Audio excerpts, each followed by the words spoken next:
Movies, TV, and games we keep. Cars, wedding, pop culture on our minds. A podcast where entertainment binds. Exploring worlds of fantasy and fun. Join us now, the journey's just begun. Just begun.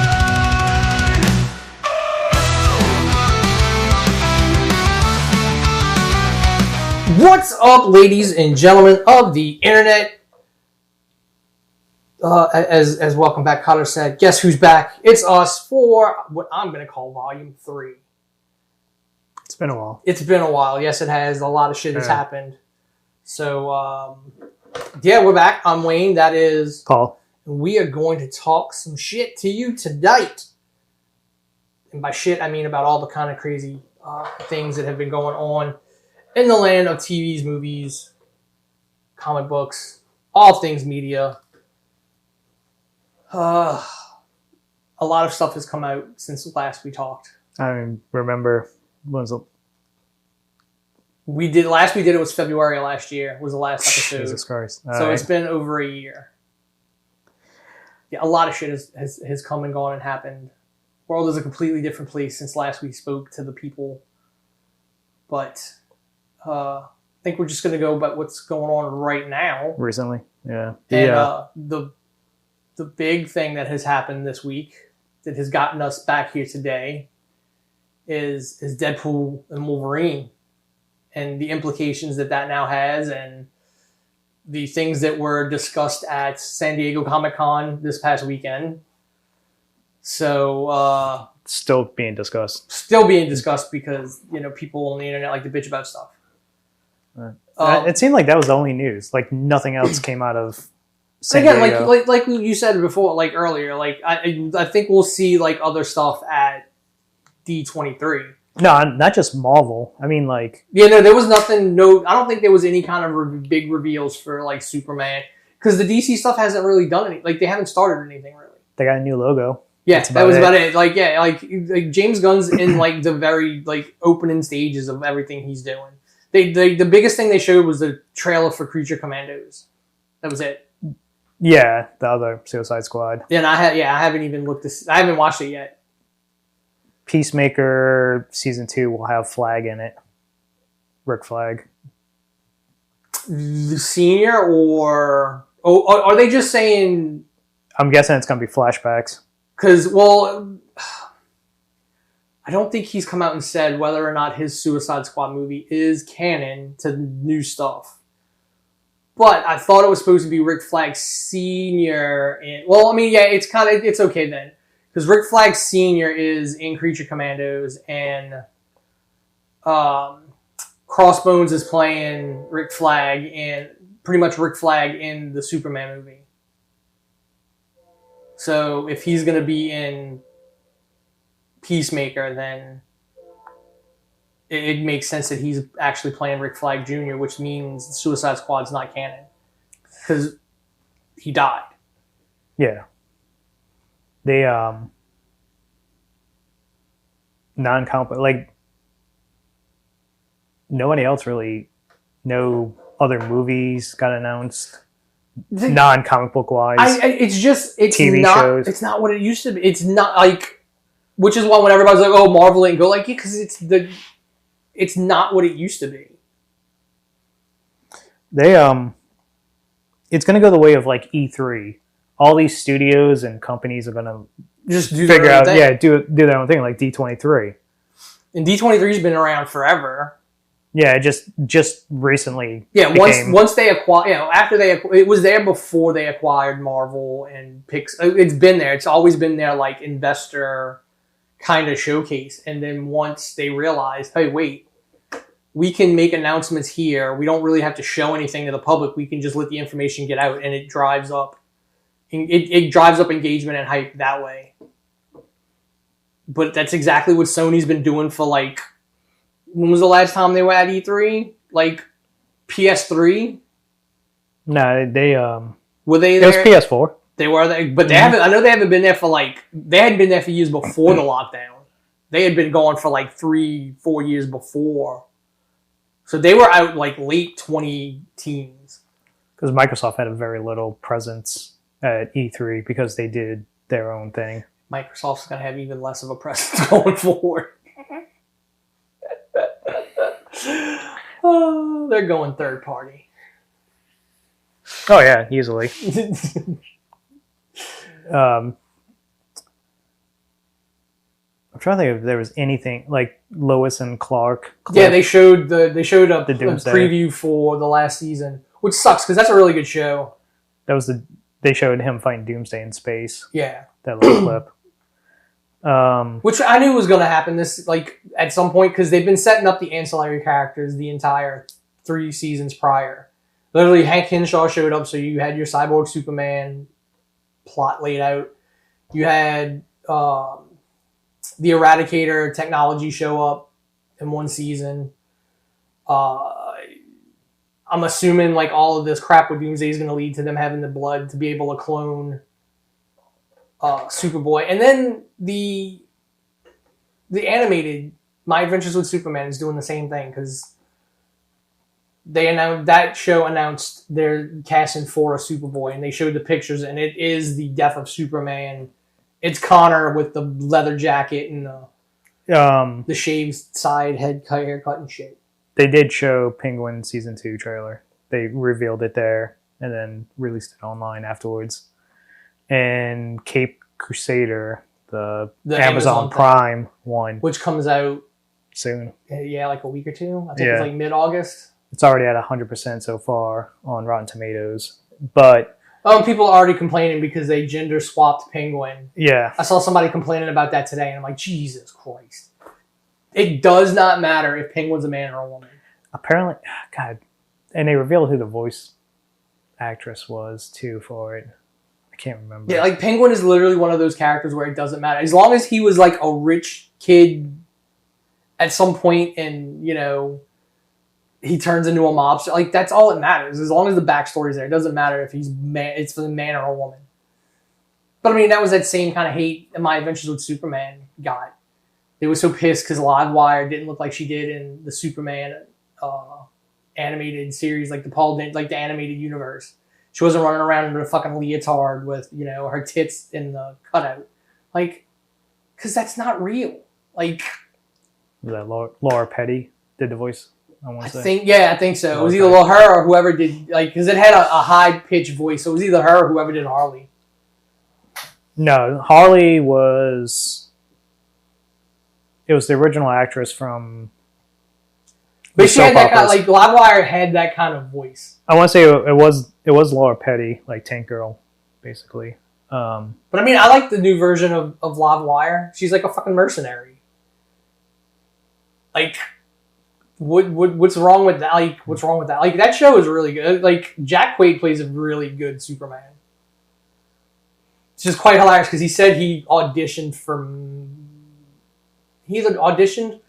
I don't think he auditioned for Man of Steel. He might have auditioned for James Gunn's Superman. I don't know that he has the body and build to be a Superman, but his Clark Kent is top-notch Christopher Reeves kind of Clark Kent on that show. There's a... Did you see Crisis on Infinite Earth? All 3 parts? Not yet, no. I know part 2 is on Max for me to watch for free. Part 3 is not on there yet. I heard part 2 kind of drags and is... Yeah, it's... some of the voice actors are pretty good in it. Jensen Ackles.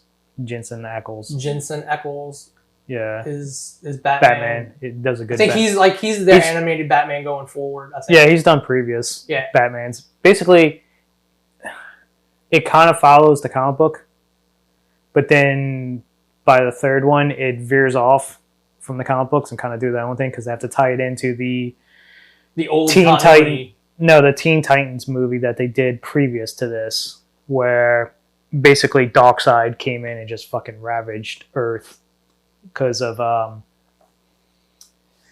Raven. Yeah, but they reset that. Yes, and this is the consequences of the reset. Flash reset that timeline. Because, like we were talking earlier, Darkseid is an anchor. Yeah, you get rid of that anchor, it shouldn't have happened. Yeah. So timelines get wiped out. Well, I mean, it's because Flash, like, you know, And they tell you, Constantine told Flash to fix everything.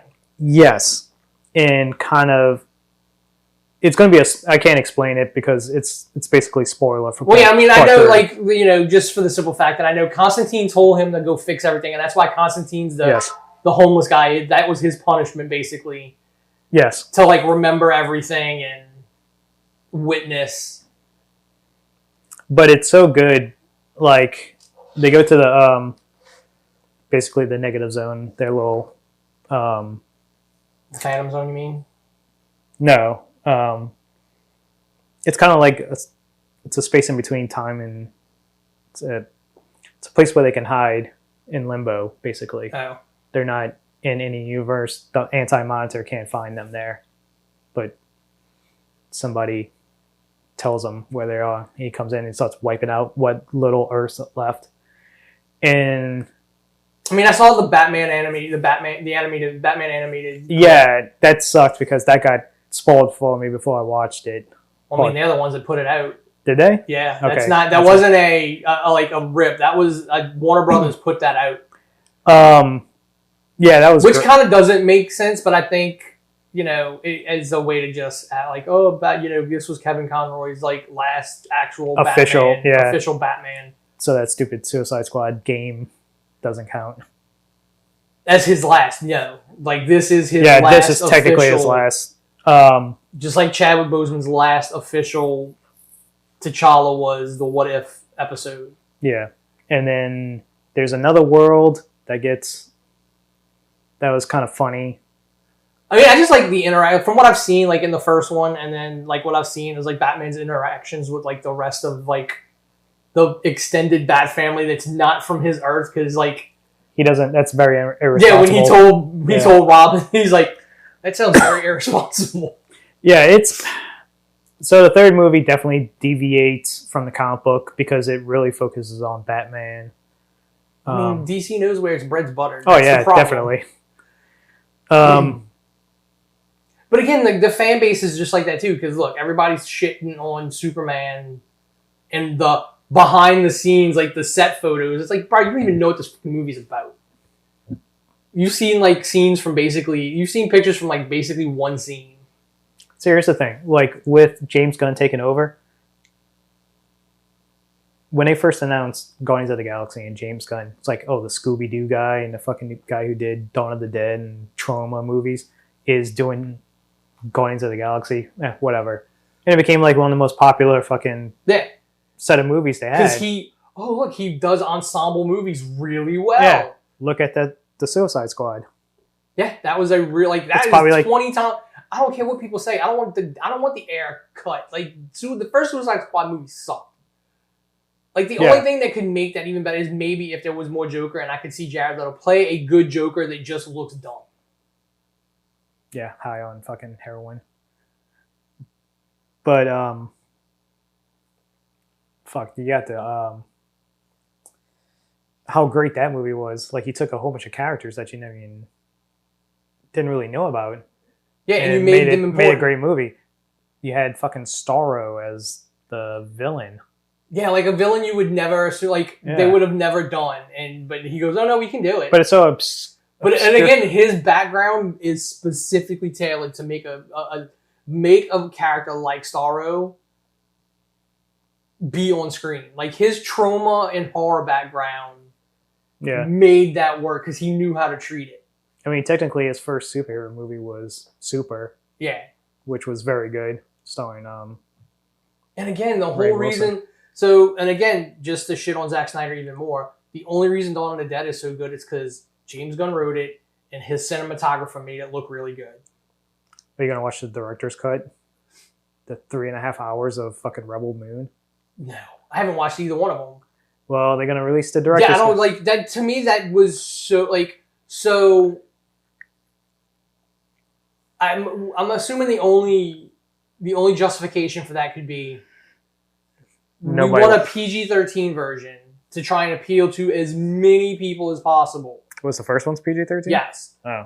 And then you can have your version that's going to be like R-rated and 3 hours long. but we wanted to try and like get that Star Wars because you sold it to us as a fucking Star Wars movie. And look, it's horrible. Because remember, everybody before the first one came out, oh, Rebel Moon's going to be great and it's going to like put Star Wars in its place. And now all those same people are like, yeah, Rebel Moon was ass.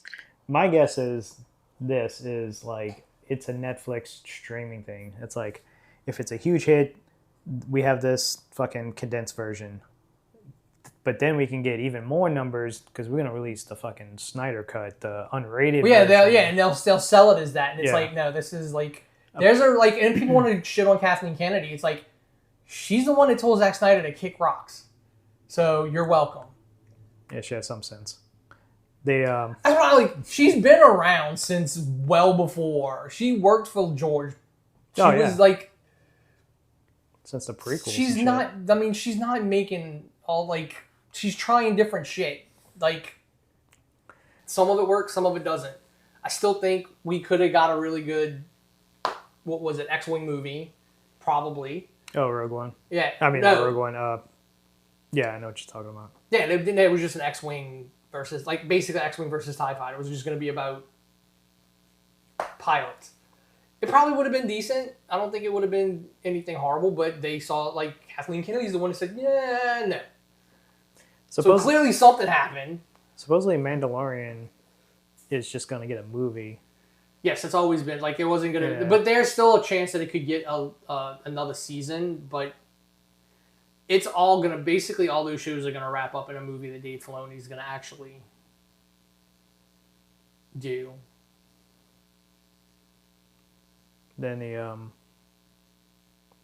had The Boys finish. I love the fact that everybody finally realized The Boys and Homelander and what they were making fun of. So great.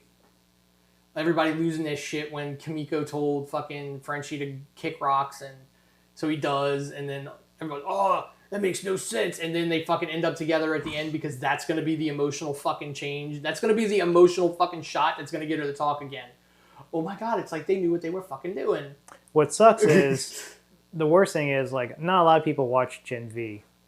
I know, I didn't either. And this whole season had everything to do with that show. And I'm like, god damn it. I'm watching it because I watch Gen V, and it's awesome. It's a great show. Arnold Schwarzenegger's kid is in it as basically the Human Torch. And which kid? He's got like multiples. Is it the bastard or the... No, the actual legit one. The actual Kennedy? Yeah. And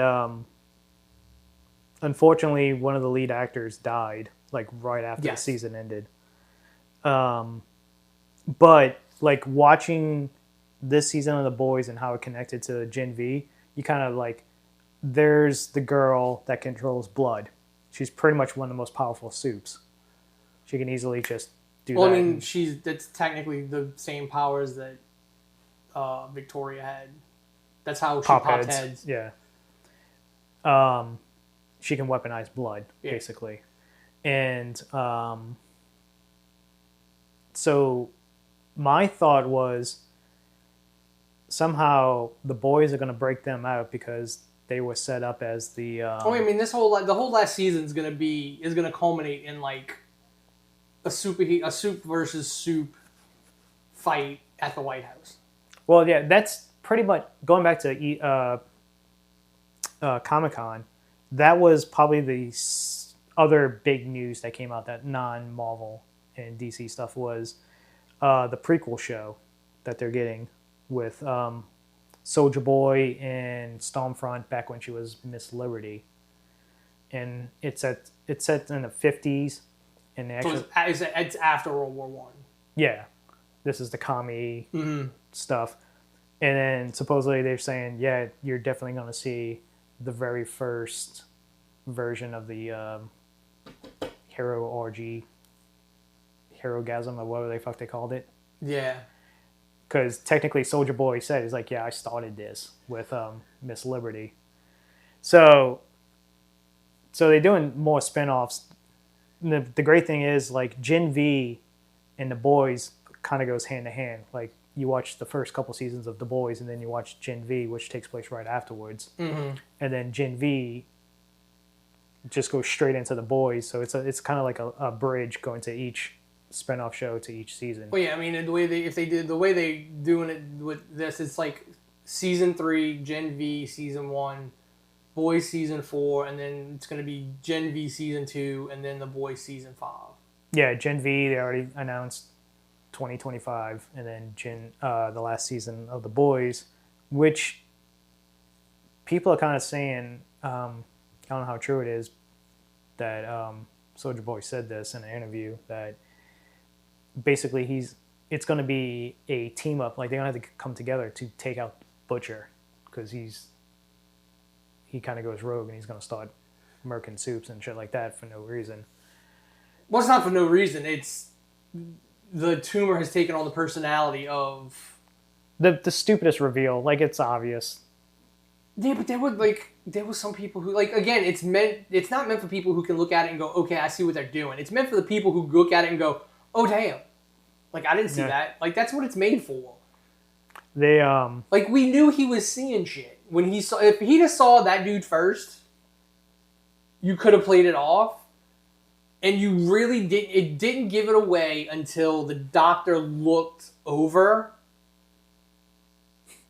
and clearly the doctor's like, who the hell are you talking to? But they still shot it to where as if Negan was sitting there or standing there. Yeah. But the way they had the doctor look over there, I'm like, okay, no, like that's the dead giveaway. You can kind of play it off the whole time that maybe he is legitimately real. We know the wife is not real, so we know he is seeing shit. It's meant, again, most of the crap is written for people who just casually watch this stuff. Because there was, because they kind of veered away from the comic books. No, they didn't kind of. Comic books are completely different. Is it that far away now? Yes, it is completely different. Like The Walking Dead? Soulja Boy was a bitch in the comics. He wasn't, they didn't use Soulja Boy's DNA to make Homelander. Like, it's completely different. Because the whole theory was, like, after Gen V ended and leading into this season of The Boys, season, 4? Mm-hmm. The big theory was that the girl from Gen V who controls blood is going to get busted out with the boys and then cure Butcher, like she can remove the fucking tumor out without killing him. I mean, that might be a way to do it. Which means, honestly, he wouldn't die, because I think what the tumor has been killing him. Because he's perfectly fine when the tumor takes over. Because if you notice at the end, like, his face is, like, he doesn't look gaunt, he doesn't look sick, he looked perfectly fine. So I think the whole time the tumor has been actively, like, killing him in order to try and force him to give it control. It's the like those scenes, like a lot of those scenes were very good. Like the farm, like them going to the farm with all the soup animals. Yeah, the fucking ice show with just Homelander going nuts, murdering everybody at the ice show, trying to kill Hugh. But it's like, people complaining about Sage's plan. Like, oh, she didn't do shit. And, like, no, the whole point is she did shit you didn't see. Yeah, she's the master puppeteer. She didn't have to do anything. She knew certain people would react certain ways, so she just made sure they got pushed in that direction. That's all, like... I still say, hands down, the fucking Deep is, like, the MVP of that show. He's just so fucking stupid. I mean, I did like the fact that when they showed them fighting, like, all right, he's not, like, because it was always a joke. You never really saw him, like, fight or take, like, so no, he can actually take a punch. Like, he's, like most of them, can actually, throw, he's just not a fish person.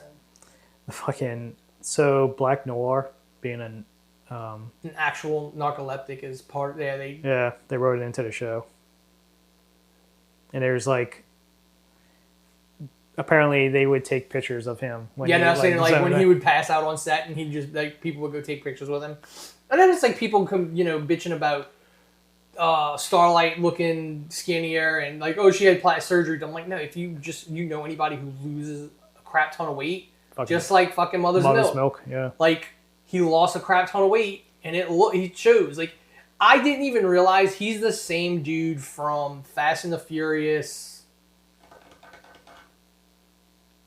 Fuck, I don't remember which one. Like 4, 5. Never seen him. Like, he plays like this big like muscle. Like, he's the dude that like supposedly kills Letty. He's like this big, tall, massive muscle. Like, I didn't even realize that was him when I seen him. Even as big as he is in the first 3 seasons. Like, until I was reading, like, holy shit, like, because that dude was huge. It was up again, like, which really goes to show you how small Vin Diesel actually is. The first time Mother's Milk came on, I swear, I had no idea he lost all that weight. And yeah, everybody's like, oh, it's a different actor. It's like, I would bet the house that was a different actor. Honestly, a lot of people thought, did he get sick? Yeah, that also crossed my mind. Did he undergo like chemo and shit like Chadwick did and not tell anybody? But you can see it, like, you can see where like reshoots are in the show by his appearance, because they're like, at times he looks really, really thin, and then like it'll switch to a shot where the facial hair looks a little different, and he's a little fuller in the face, and it's like, clearly when they shot the initial run, he was really skinny. And then reshoots, he had clearly gained a little bit. Like, he leveled off. And the fullness came back to his face. Because I remember when, after the tornado, when I got sick, I got down to like 195. I looked horrible. My face was like really skinny. But then you level off and... Yeah. They, also, Hugh, that was really Jack Quaid, in a gimp suit. The spider suit? Yeah, the spider suit. That was really him, because he really wanted he's, again, any way to, like, because again, everybody wants to call him a Nepo baby. He's like, no, I'm here. You think a Nepo baby would actually sit there and, like, no, they'd be like, I'm not doing that. That's what a stunt double's for. It's such a good, like, this season, it's not its best season, but it's still a very good season. Well, yeah, and everybody... Like, because Homelander makes that fucking show. Yeah. Him going back to the room and the way he just fucking tortures those people, like, it's like, yeah, you felt bad, but did you stop it? Like, yeah. Did you do anything? Did you do anything different? Because you feel like that, you didn't. You still just did your job. Yeah. And again, it's one of those meta conversations. Like, most of the German people were like, "Oh, we just did our job," or like no, that still makes you an accomplice. Yeah, you could have stopped. You could have just chose not to do it. Yeah. But then Sage coming in, trying, because Homelander needed somebody to kind of push him in a certain direction, and then to do shit that he was not going to be capable of doing. Not also that, is somebody to challenge him, because when he told fucking the Deep, like, go suck Adrian's dick, he's like, okay, Deep was going to go do it. Yeah, and well, that's the thing. Like, they've all been directly threatened with death. Yeah. And they've seen him kill people for, like... Ashley... no reason. Fucking just... they, I'm guessing she's going to be, like, a brain... Like, her brain's going to grow and she's going to be, like, super smart. That is, she's going to have hair tentacles. Oh, that. Yeah, that could possibly... She's going to turn into Medusa. Redhead... long hair, like redhead, long hair that is like alive. Probably the funniest and best scene of the whole thing is when Firecracker shoots Milk at fucking Homelander, and he just like is fucking taken back, like, what the fuck? Like his expression on his face was priceless. And it's just the fact that like later on, like that last episode, he doesn't give two shits. He's like, just bring me the milk. Like, I don't give a fuck about you. Yeah, when she's like, coughing. Oh, yeah, you're sick. He's like, no, I'm not sick. The medication's just doing it. Like, no, I don't care. Go. Yeah. Like, she's technically not sick. The medication, it's just side effects from the medication. And he's like, no, okay, go. So it was also weird because the people that do The Boys also did Supernatural. Mm-hmm. It sucks that Stinger doesn't have a scene with Soldier Boy. I think a lot. Oh, well, I think I think a lot of people. You might see something like that. Maybe next season. Maybe next season. Because I don't think.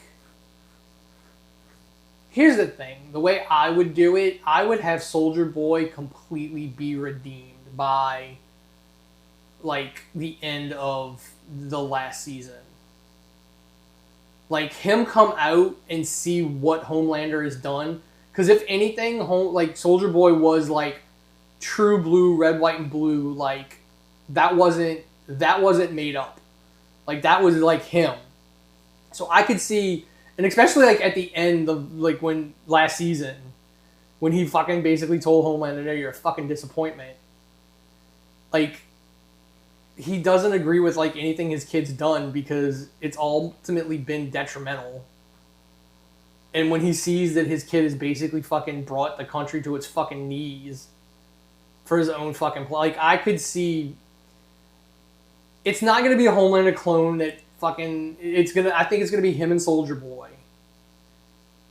And either Soldier Boy sacrifices himself to kill Homelander, so he ultimately becomes, like, the actual embodiment of.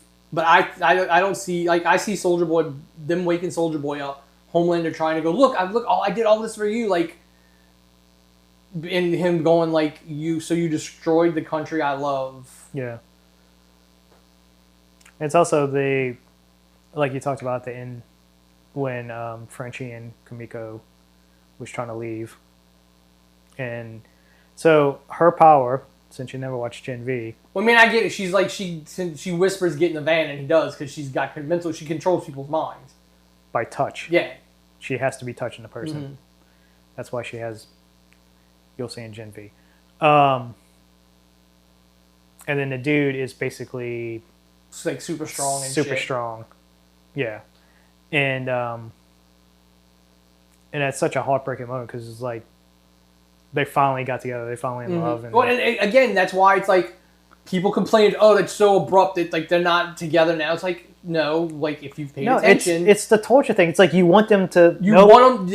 Exactly. Take it apart. This whole season was. It's a build-up. Oh no, and she's like, no, and then we realize why. They both got fucking baggage they need to get over. Yeah. And they come together, and then the world, like, instead of themselves keeping each other apart, it's the world then decides, oh no, you can't. And again, it gives Kimiko a more of a reason to go on a, like, because you realize, you figure she's gonna go on a fucking bloody tear. She's gonna fucking do exactly what Wolverine said he did in Deadpool and Wolverine. Like, after the X-Men were dead, like, I went and just killed everybody. Like, I just slaughtered people. But can you? I mean, technically, you can't kill her. Like, I guess maybe if you chop off her head, maybe. I don't even know, like, because, like, would another body grow out of her head? Yeah. Like, and she regenerates pretty quick. She's been torn in half. Yeah. I mean, she had a fucking neck broken. Her neck was broken, and she just spun it back around. Like, so that's what I'm saying. Like, they at that point, it's not even like her individual cells are alive at that point. So they're getting a central signal from the brain, but is the brain, like, she's clearly been shot in the head before. It's also like, did they ever explain? Maybe I missed it. Did they ever explain why she can't pop Homelander's head? She tried, and he got a nosebleed. I think it might just been like he's too quick, like, or like his durability is beyond what she can do, because I've seen some other people, like, because his, like, in a normal soup the blood and the V are separate, but in him the blood, like, it's in his DNA at this point, so his blood is different. Okay. Like, his body and durability, like, she can't raise the pressure in his body enough to explode his head. He got a nosebleed when she tried. It probably just takes too much. Yeah, she's not strong enough. Like, she doesn't have enough control to do it. And then fucking Mallory has to fuck everything up because she's impatient. Yeah, that's what's gonna be like. So it might play out like it may kind of play out like the last comic, like the end of the comics does. Homelander and Black Noir fight. Homelander basically beats up Noir to the point where he's so weak, Butcher can then kill him. So this might go, like... Yeah, but... If they kill off Soldier Boy, like, Soldier Boy beats up Homelander so much that it leaves Homelander weak enough for Ryan to come in and kill him. I think it might be a Butcher thing. Like I don't know, to me, Butcher might be the bad guy. He might have went off the fucking reservation. Now he's not in control anymore. That gives me too much of the fucking Homelander should not have any kind of chance at redemption, and having Butcher be the enemy, like it's also fucking Dexter getting that prequel show, but like Butcher letting a dock passenger going into Dexter territory. He's letting a dock passenger fucking take control. Jeffrey Dean Mulligan's character, and he's fucking just as powerful as anything. Yeah. With that tumor, they because they introduced the tumor thing aspect of it in the cartoons, the diabolical cartoons. Yeah, but that's the one problem I have. So clearly, if you have cancer, you only get that power. Because the old lady got the same thing. Hers just glowed because it was a cartoon. Yeah. The rabbit got them. So if you have a cancer or a tumor, like that's what it does. It doesn't give you any it doesn't do anything to you. Or maybe the Compound V, like the small doses that they would take in previous season. Well, that's what gave him the tumor to begin with. Yeah, like too much of the effect. And then he tried to take Gen V to counteract the tumor, and it just kind of fucked it. And but the whole point with the old lady was like her husband just gave her the general, like the blue vial. Yeah, so she had powers other than the tentacles. Like when the tentacles got ripped out, she was still a suit. She was still like super strong. I think she still had like super strength and durability. But the rabbit was easily crushed. Why didn't she fucking... Okay, here's another thing about her. What was her name? The head popper? Victoria. Yeah. Why can't she just pop the fucking sheep's heads?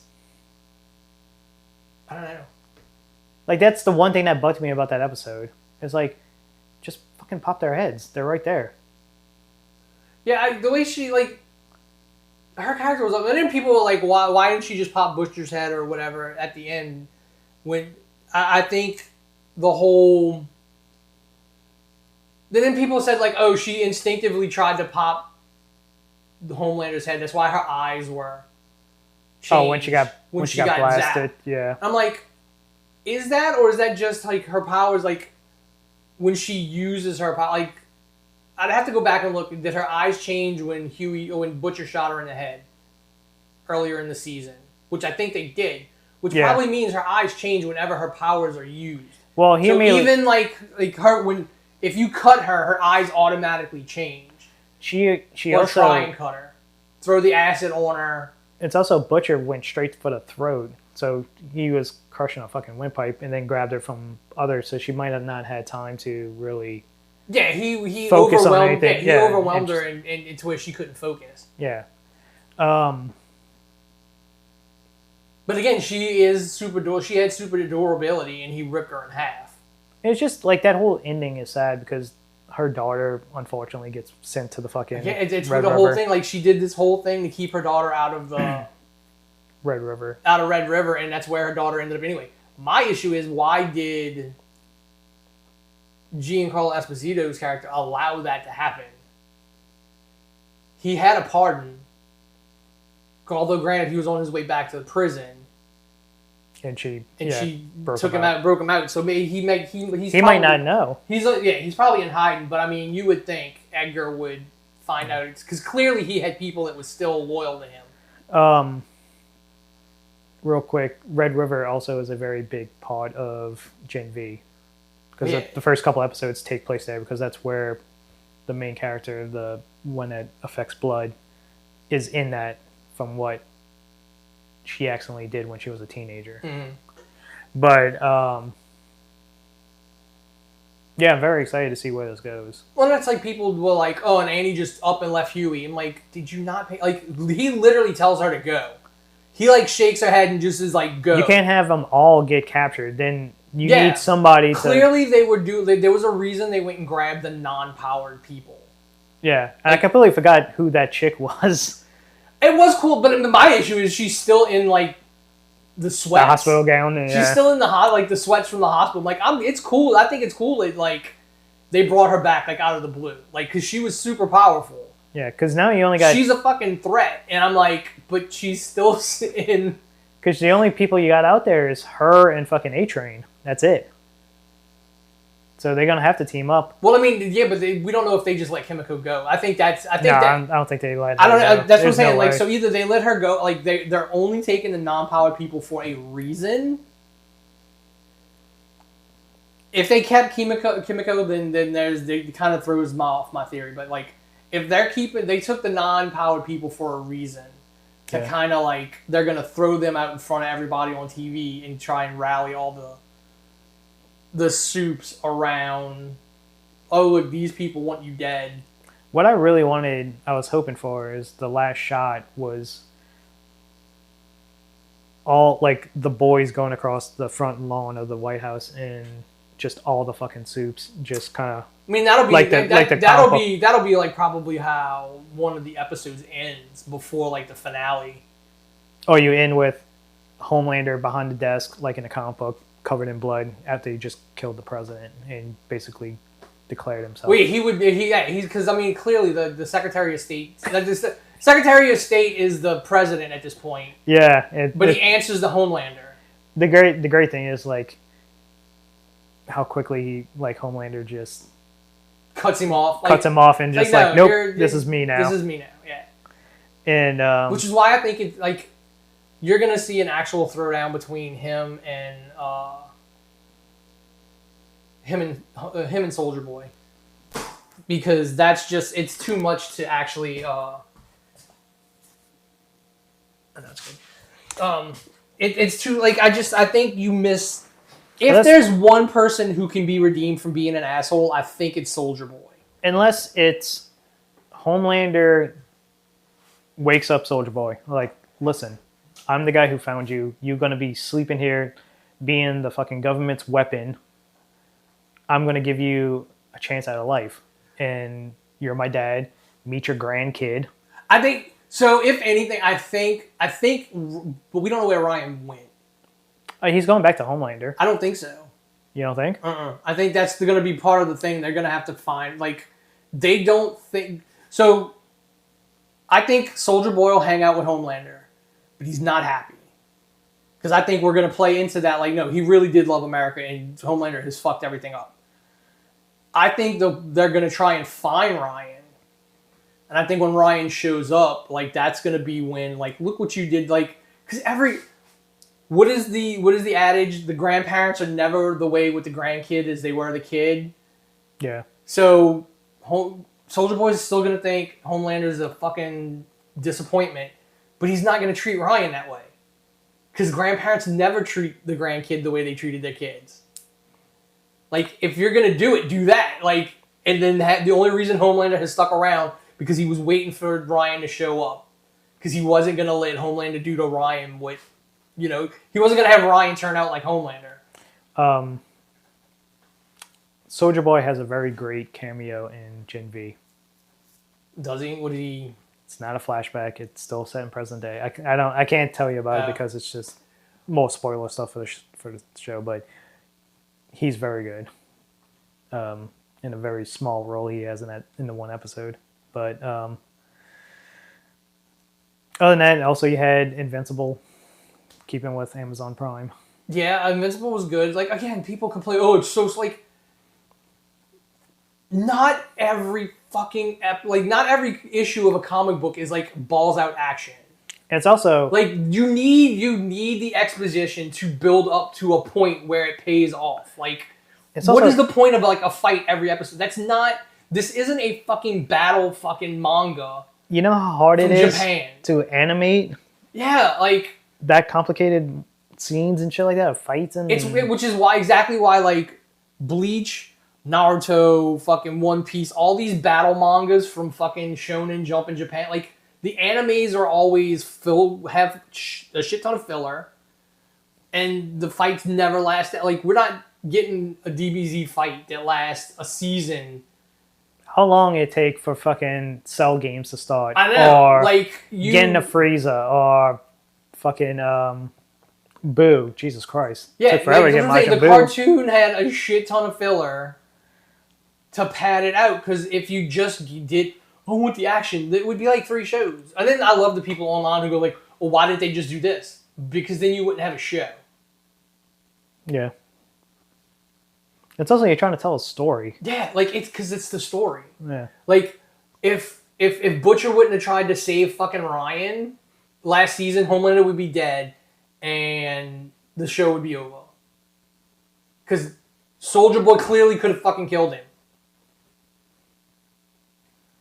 They were damn near close. There's another thing, like they're gonna give Maeve fucking Powers back? either her powers back, or they'll infect her with the virus, and that's how he's gonna try. I don't know, but there is like, it would be weird to see how like a suit with their powers removed, then given back, what would happen if it would do anything different. Does he still have the vial, like the syringe? Well, I'm sure. Well, no, I'm sure there is a vial. There's got to be Blue V somewhere.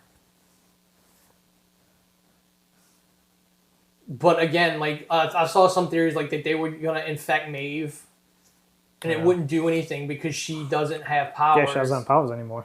So. Yeah, so it wouldn't do anything, but it would be able to be passed on from blood to from her to Homelander if they make Homelander think she's still. Because I don't know that Homelander knows she doesn't have powers anymore. I don't know if he even thinks she's still alive somewhere. Yeah, so like he may think she's dead, and like she just shows up. He thinks she's got powers, and that's also the virus was introduced in Gen V. So if you never watched Gen V, it's like, what the fuck is this virus? Well, I mean, at least they did show in the show, like they went back and they made reference to it. Like you didn't need to show like all of it, but you said, okay, there was this incident. This lab was making, a virus, and then the whole D23 spoof talked about what happened. Yeah. They the massacre at the the school. The school, yeah. Yeah. They I'm trying to think if there was anything else major. Godzilla -1 is probably the best movie of the year. I mean, here's the thing. Everybody's like, oh, it only had a $15 million budget and it got best FX. And it's like, bruh, if you don't realize the fact that how many actual shots in normal movies, and I'm not talking about just superhero like the Marvel movies, like normal movies have CG that you don't even know is there. Like wire removal and actions. Like every movie now has like shit that's touched up. And again, they don't pay people like they do here in Japan.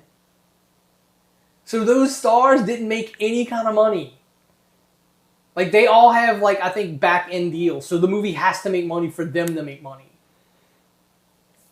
So I think their fucking agencies get like a huge chunk like of their money. It's completely different there than it is here. And like that's what people don't understand. Like that was not a Hollywood movie. Let's say people complain about The Acolyte having a $180 million budget. And I'm like, honestly, divide $180 million by like 8. And like it's on par with like some of the bigger fucking shows. I thought it was per episode. No. It was 180 total for 8. Yeah. But Godzilla -1 not getting at least best foreign is. I mean, that was kind of. I mean, it's you're never gonna get like Joker didn't win Best Picture. No. It shouldn't, because that's an overrated film. And again, but we got Joaquin Phoenix has got an Oscar for it. Yeah. The new one, like it'll be Lady Gaga that gets a nomination. That looks so fucking stupid. Yeah, I don't like. I'm not a fan of her being an inmate. The way I would much rather it be her being the fucking therapist and he twist her. The way Todd Phillips explained it, Gaga is playing Harley Quinn, but it's not from the comic books or the cartoon. No, it's just it's more of a Manson and his disciples type of thing. Yeah. But if this is going to be a fucking musical, where it's I don't think it's going to be a full blown musical. It's not full blown musical, but it's going to be musical. It's going to be like there's going to be musical numbers and musical cues, but I don't know. My biggest issue is right now that she's not a psychiatrist. She's just another like crazy person that like feels a connection with him before she even meets him. Yeah. But again, it's that, like, if they play it off as if it's, like, the fucking serial, like, someone who's, like, obsessed with, like, a serial, like, that kind of dynamic, then it'll be fine. I think most of the musical numbers, it's like those, the first one was him seeing shit that wasn't really there and happening. Well, you can't do that again, because it's just, all right, we need to change it up some. So now when shit is happening that's not really happening, it's going to be him and her doing, like, these musical bits. Instead of him just seeing people that aren't there. Like the whole relationship with what's-her-face in the first one. And people are like, oh, she's back in it. Is she going to be... I'm like, dude, he's going on trial. She's going to be a witness. Was that the domino chick? Yeah. Okay. Like, she's going to... Clearly, she's in the movie to be a witness at the trial. Like, y'all are thinking way too much. Like, that's the problem. The only good saying... Like, sometimes people will pick apart things and be like, all right, that's a good theory, but you're going a little too far. And then they'll look at something else and they'll just skim the surface and be like, that's stupid. And like, over here, you're trying to come up with all these fucking theories and shit, and it's very shallow. And over here, it's like got deeper meaning, and you're just like, I'm not even gonna try.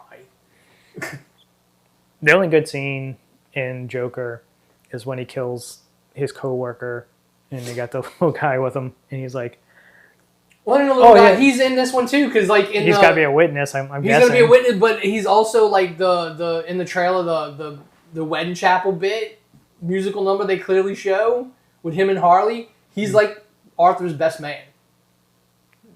It might be all in his head, like all that shit. That's what I'm saying. It might like, be all in our head. That's what I'm saying. It's all in one of their heads. Yeah.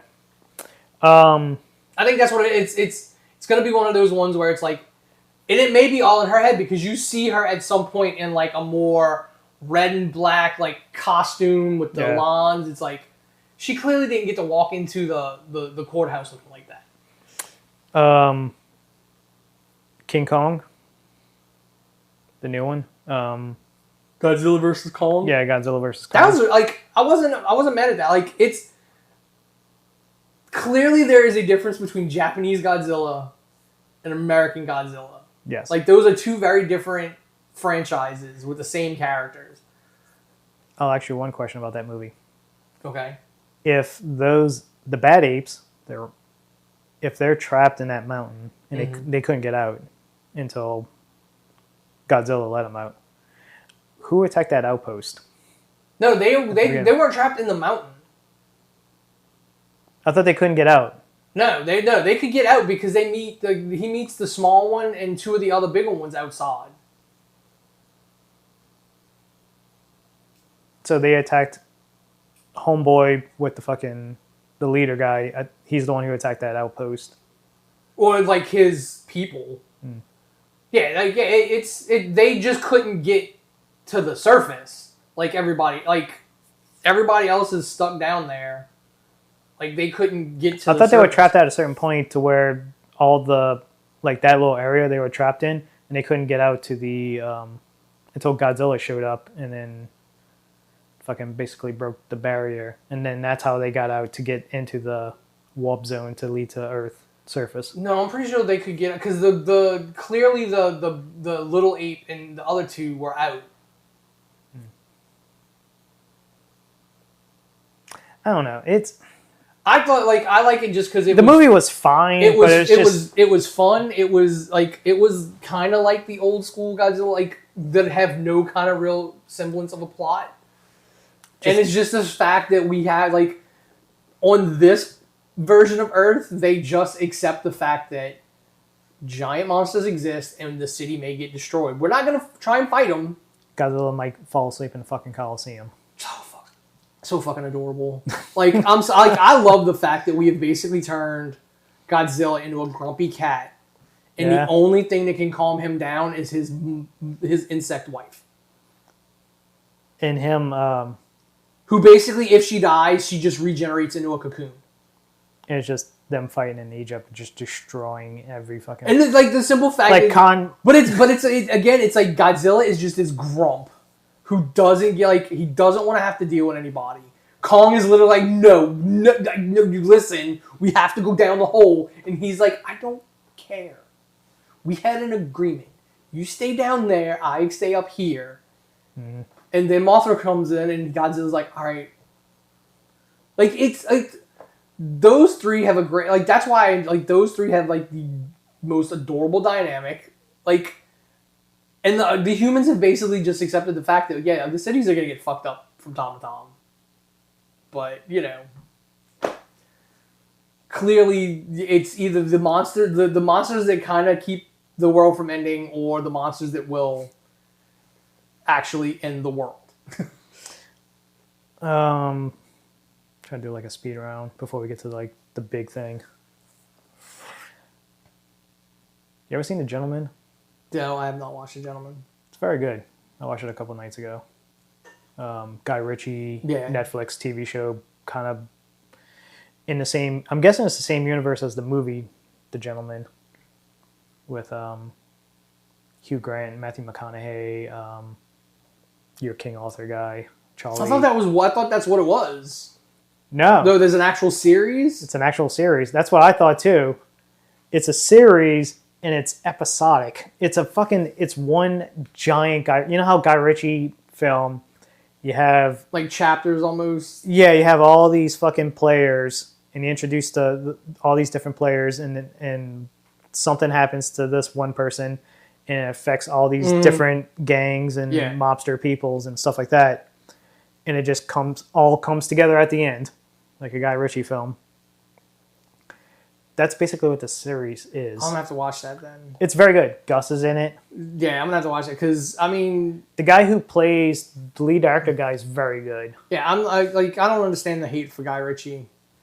I think it's just again one of those like we don't understand it, so it's got to be bad. He makes great fucking gangster films. Yeah, dude, King Arthur wasn't bad.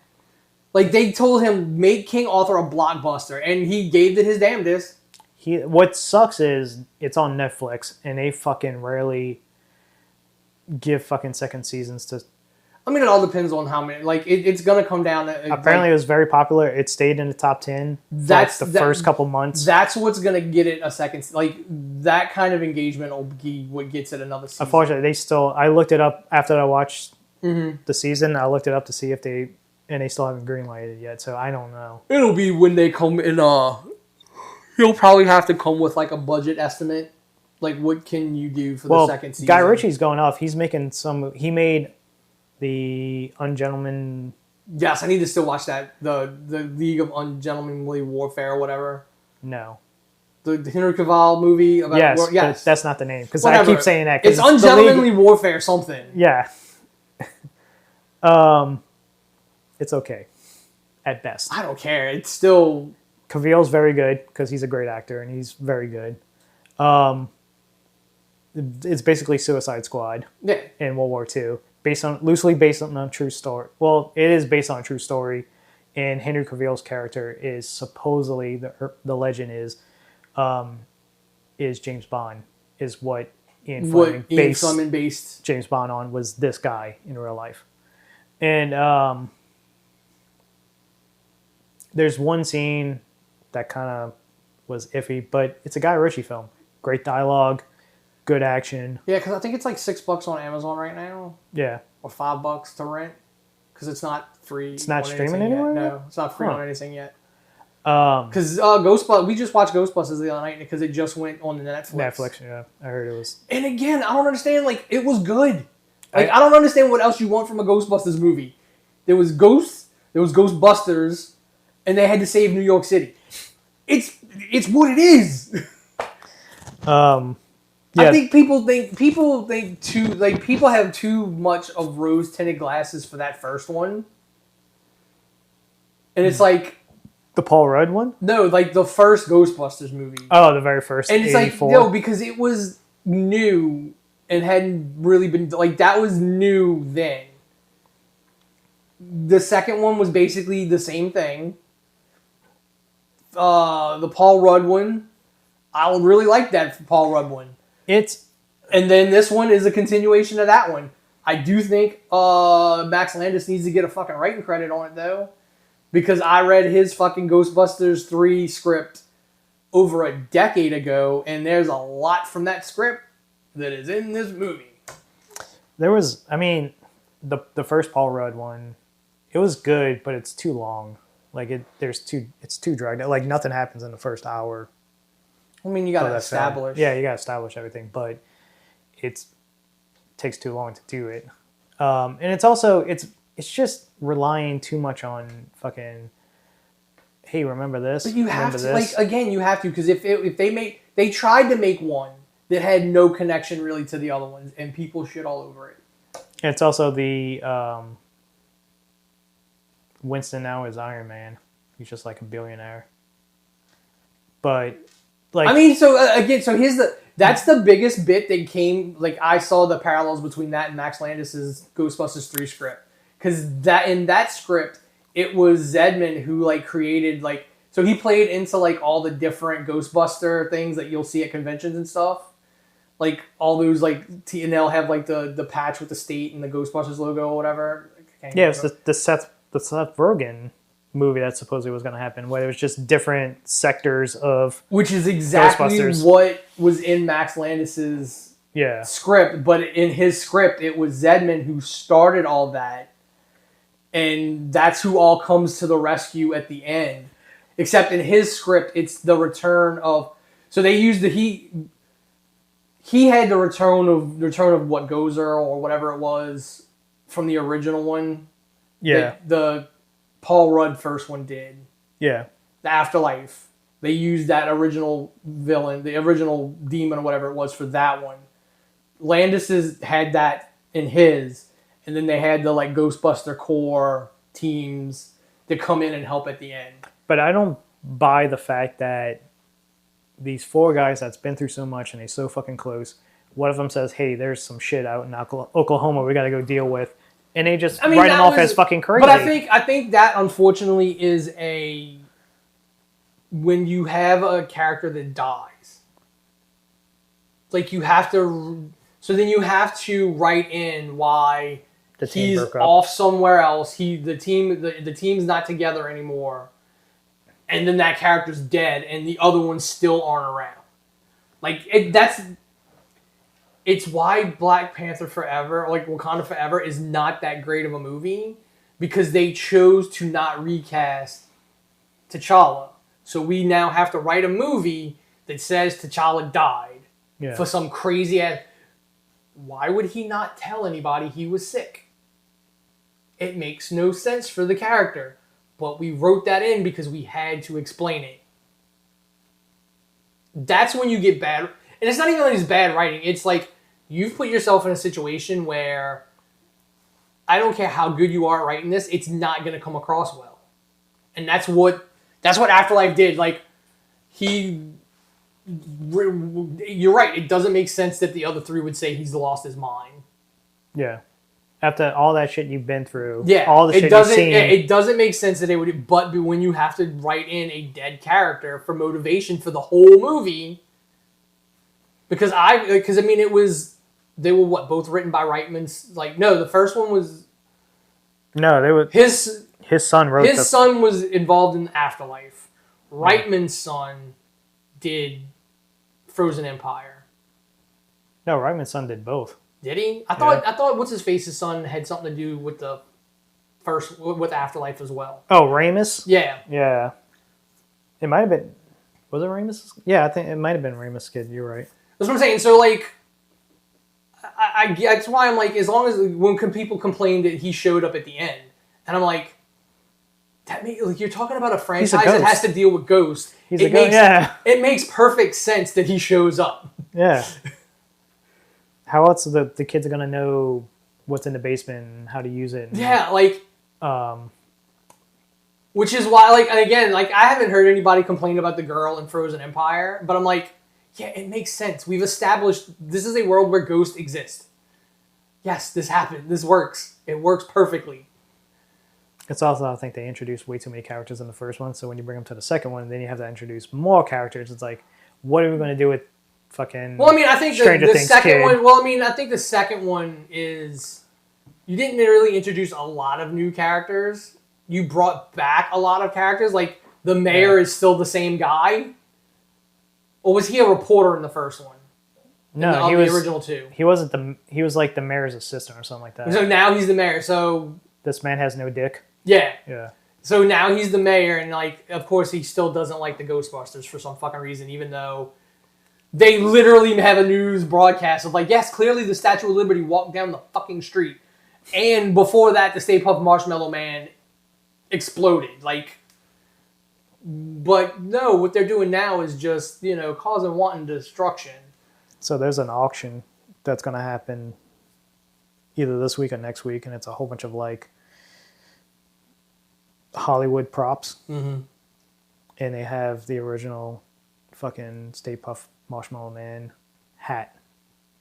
That's like how complaint. It's either the head in the hat or just a hat. The complaints about the little mini ones from the first one and this one, like, I don't care. Those like they're adorable and they're psychotic. It's called merchandise. But I've never seen them sold anywhere, so it's not merchandise. It's like They did not sell that? I've not seen those sold anywhere. Huh. Like they did not sell those. They didn't do a lot of merchandise for these movies. The biggest thing Hasbro did was the Proton Pack, like a full-size lights and sound Proton Pack. Yeah, I've seen that Which at then the people convention. still complained about how much they were, and I'm like, have you ever seen how much like fans who make those things themselves charge? I know a guy who bought one for $4,000. So, no, the fan ones, while they looked good, they were overpriced. They I think they were doing a giveaway, like the last convention I went to. There was supposed to be like some type of giveaway at the door for one of the One of the Proton packs. Yeah. I know somebody in Travis's Facebook group is trying to sell one of the Hasbro ones with the wand for like $750, and nobody wanted to buy it, so he got permission to do a raffle, like $20 a ticket, and there was going to be like 40 tickets available, so he can make his money that way. And it's like, dude, like Ghostbusters, like the movies are good, but they're not, no kid is going to want a $750 Proton pack. No. If Hasbro starts making, or Mattel, or whoever has the Ghostbusters license, makes the toy ones like there was back in the 80s, then yes. And that was also awesome that they put those commercials and everything in. Which really makes no sense is that nobody remembers. That was the one biggest thing I had issue with Afterlife.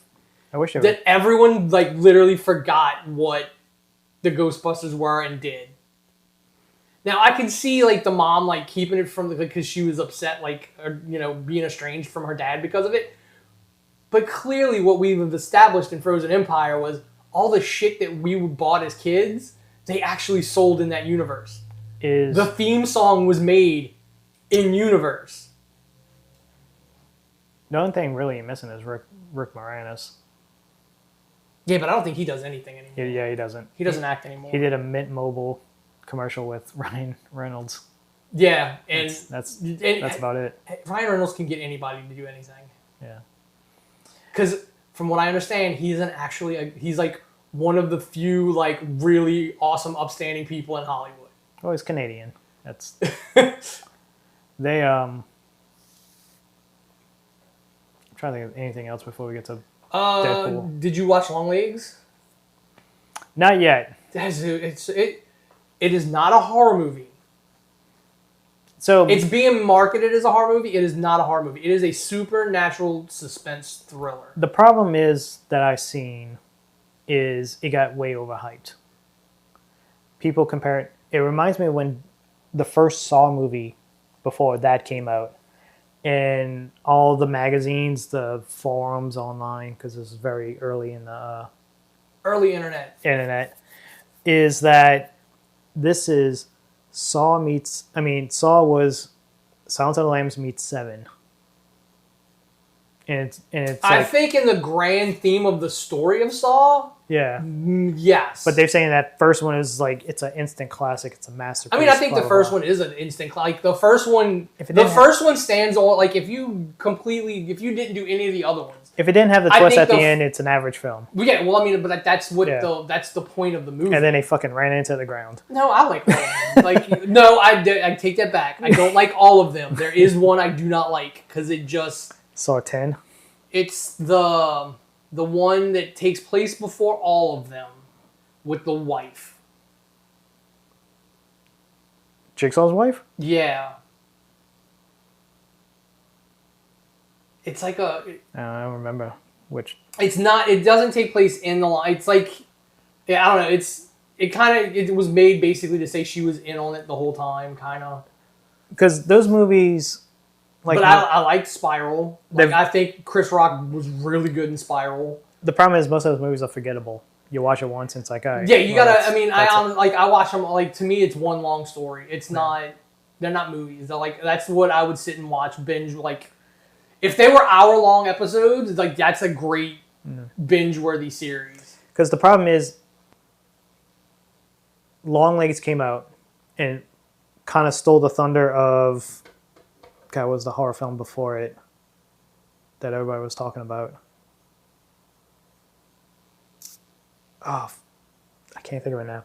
But that kind of stole its thunder, and it got overhyped. And then the movie finally came out, and it just, like, nobody talked about it afterwards because it... No, well, people, it's the review scores went down. It wasn't 100%. But here's the thing. So, while and then that people oddity, like us aren't talking about it, she fucking told me, oh, you need to start making content on Loggly because it's all over fucking TikTok and all this other shit. So the younger people, because it's still in the top 5. It's the highest... It's the highest grossing neon film. Yeah. It's going to pass 100 mil. Yeah. So, it's not a bad movie. I do think it was kind of... It was advertised as a horror movie. It's not a horror movie. It's a supernatural suspense thriller. And Nicolas Cage plays a fucking phenomenal role that's not even in the movie all that much. Does he just be Nicolas Cage? Because I heard that. But it works. He's like this weird fucking like glam rock, like it plays on the satanic panic of the 90s because it's a period piece. It takes place during the 90s. He also has a song on the soundtrack. It's because well, that's what it is. Like you don't get it explained to you in the movie, like, but you kind of get it. Like he's supposed to be like this failed musician. And so that's where the whole like Satan worship thing comes from, because he's like clearly this washed out like metal guy. And like that's it. What? I figured out the other movie. Oh, this like washed out like metal guy, singer or whatever, and like he's like worships actual Satan, and there's like actual supernatural shit in the movie.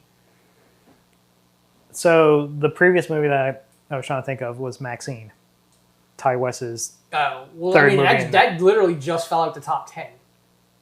No, but that was before that movie came out. All the reviews, the everybody problem saying that's what happens when you release horror movies like that. Yeah, and also Maxine, we went and watched it. Me, Justin, and the crew.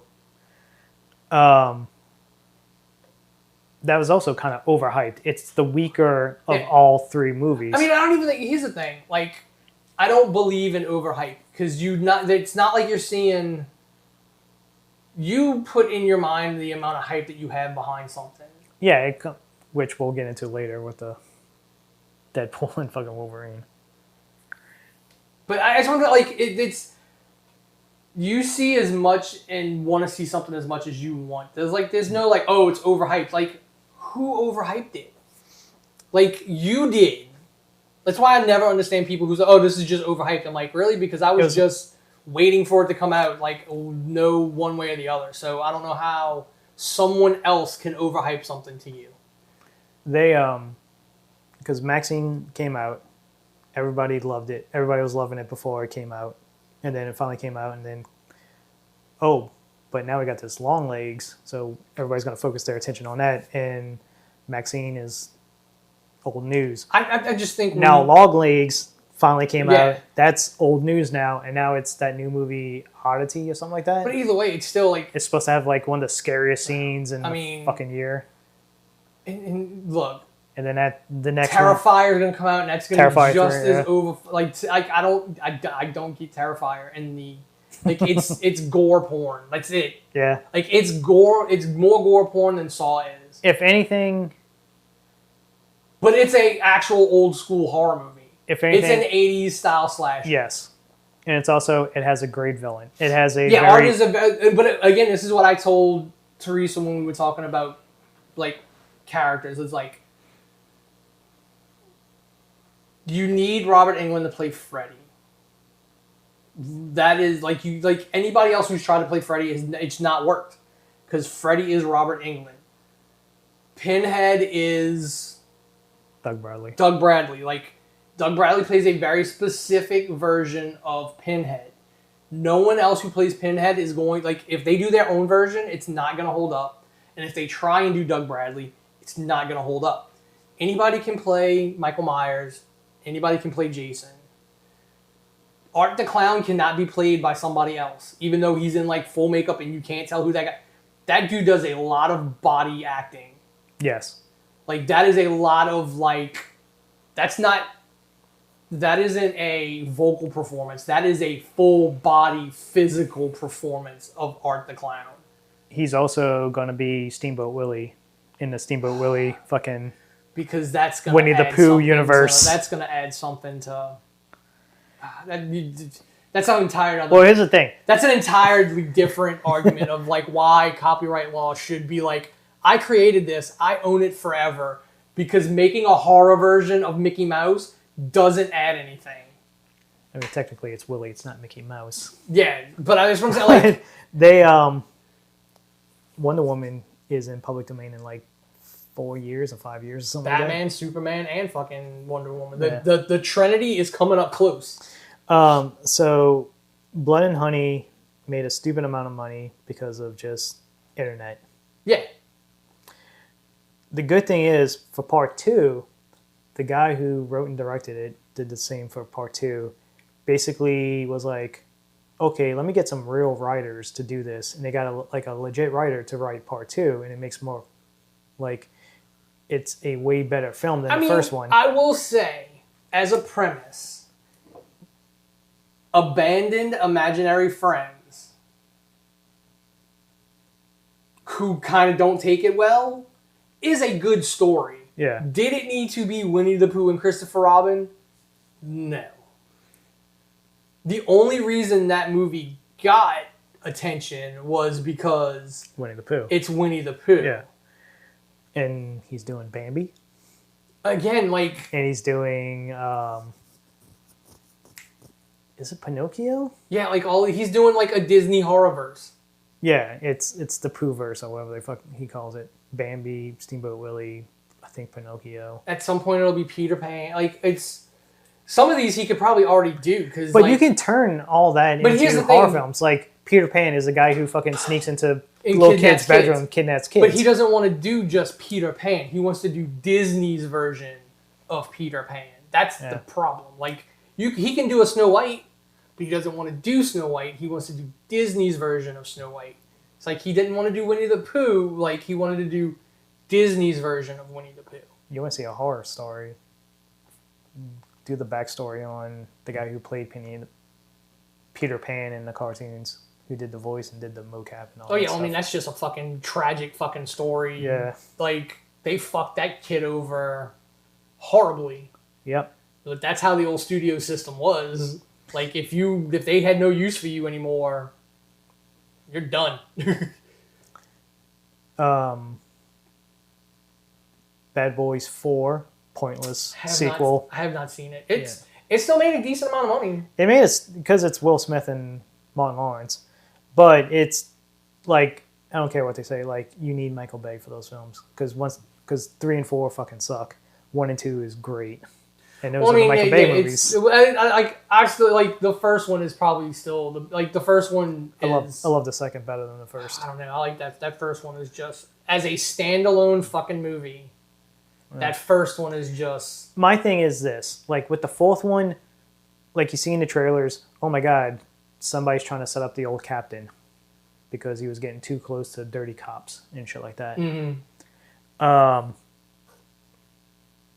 But he didn't want to bring in his bad boys into it because he didn't want them involved because they have a family now and all this stuff. And... you just have characters making stupid decisions. Will Smith and fucking Martin Lawrence. It's been like, what, 20-something years? You don't think they retired? Like, especially Martin Lawrence, who... Because Will Smith almost dies in the third one. Martin Lawrence almost dies in this one. I think it's just the simple fact that they probably should have gave Martin more time to get in shape. I think, if anything, part 3, they tried to make the younger crew bad boys and try to do a spin-off with them. It didn't really work out because... how are you going to do it without Will Smith and Martin Lawrence? Yeah. You would have still had to make one of them captain.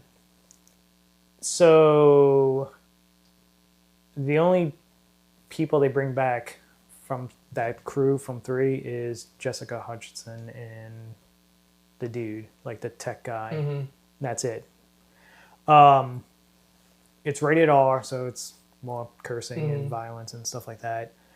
They bring back his son. Oh, that's right, he did have a son. Yeah, which was so fucking stupid. I haven't seen the third one either. I just know... You haven't seen the third one? Mm-mm. I haven't seen either one. I know I talked about it on here. Yeah, that's what I'm saying. I have not watched either one of them. Yeah, so... Better Call Saul chick. Rhea Seehorn. She plays the captain's daughter. Who's basically... wouldn't they be almost like... No, she's not that old. Yeah, that's probably enough. Like, they just... To me, they don't look like they're that much older than one another. Oh. Spoiler for part 3, the captain's dead. He dies in the third one. You clearly see that in the trailer for the fourth one. His son kills him. So, she never forgave Mike's kid. Because he killed the dad. Yeah.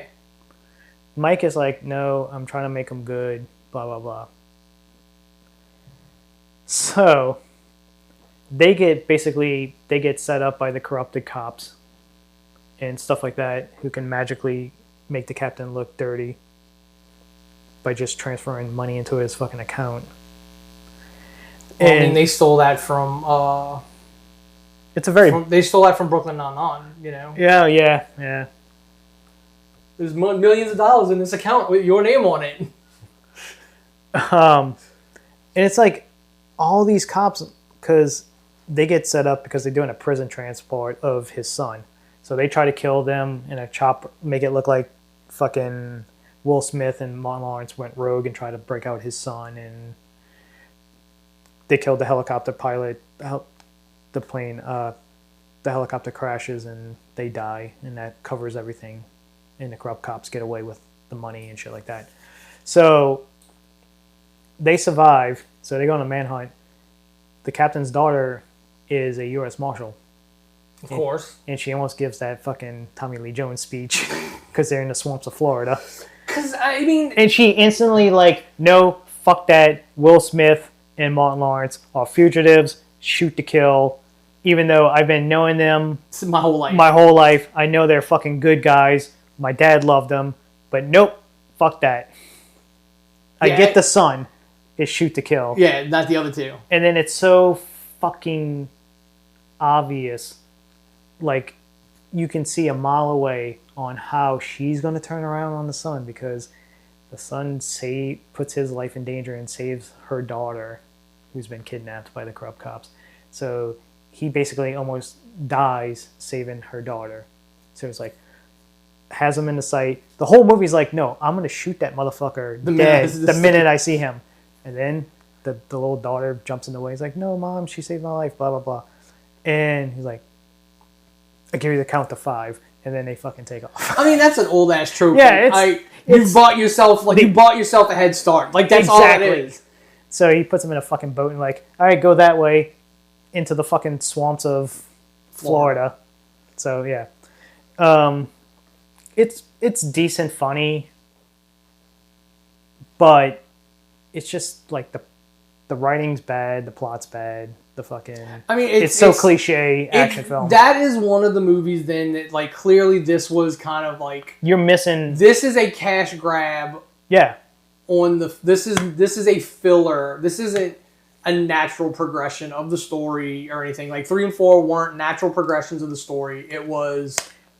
It's Will Smith almost dies. I need money. Will Smith gets shot the fuck up and survives.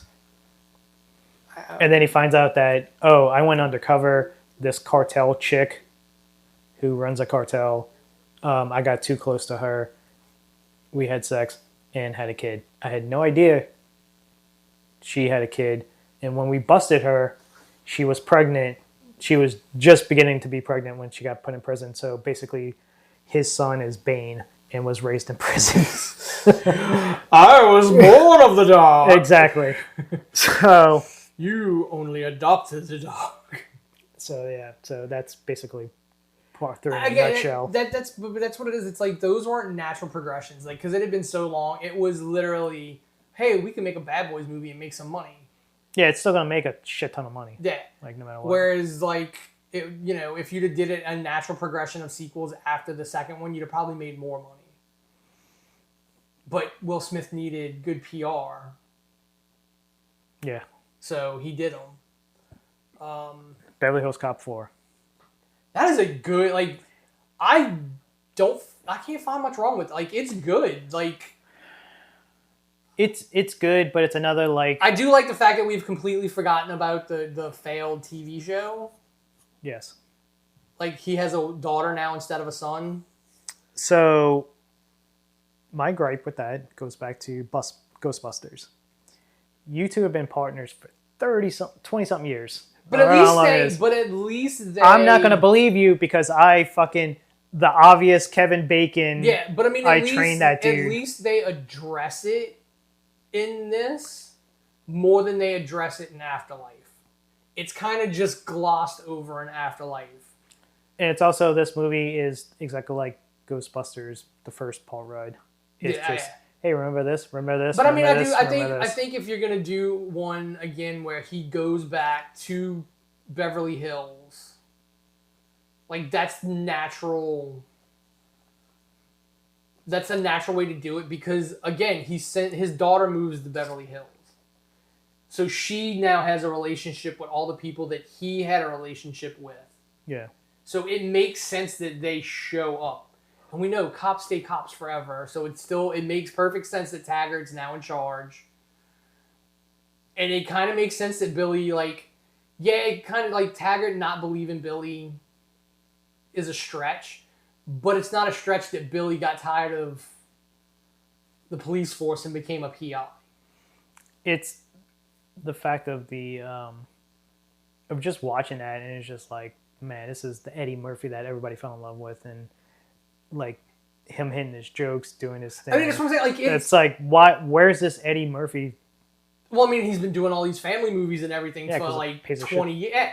So he got back to be able to do a Beverly Hills... Because this one's more of a Beverly Hills Cop movie than the third one was. Yeah. And then you introduce... Like, the only problem I had with it is I think there should have been something different in the background of, like, Joseph Gordon-Levitt's character. I think he should have been, like... He grew up in... Like, he's from Beverly Hills. He grew up... He probably wasn't a rich kid. He should have been another one of these, like, out-of-town transplants who at some point he's trying to be the nice California, like, I'm hip, I'm with it kind of like character. And then like at some point something happens and he goes, you know what?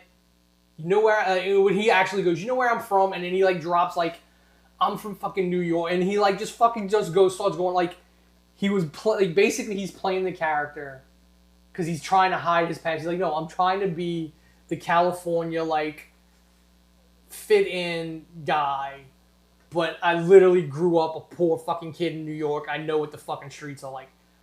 I think that would have been more instead of I mean, they could have kept the whole romantic.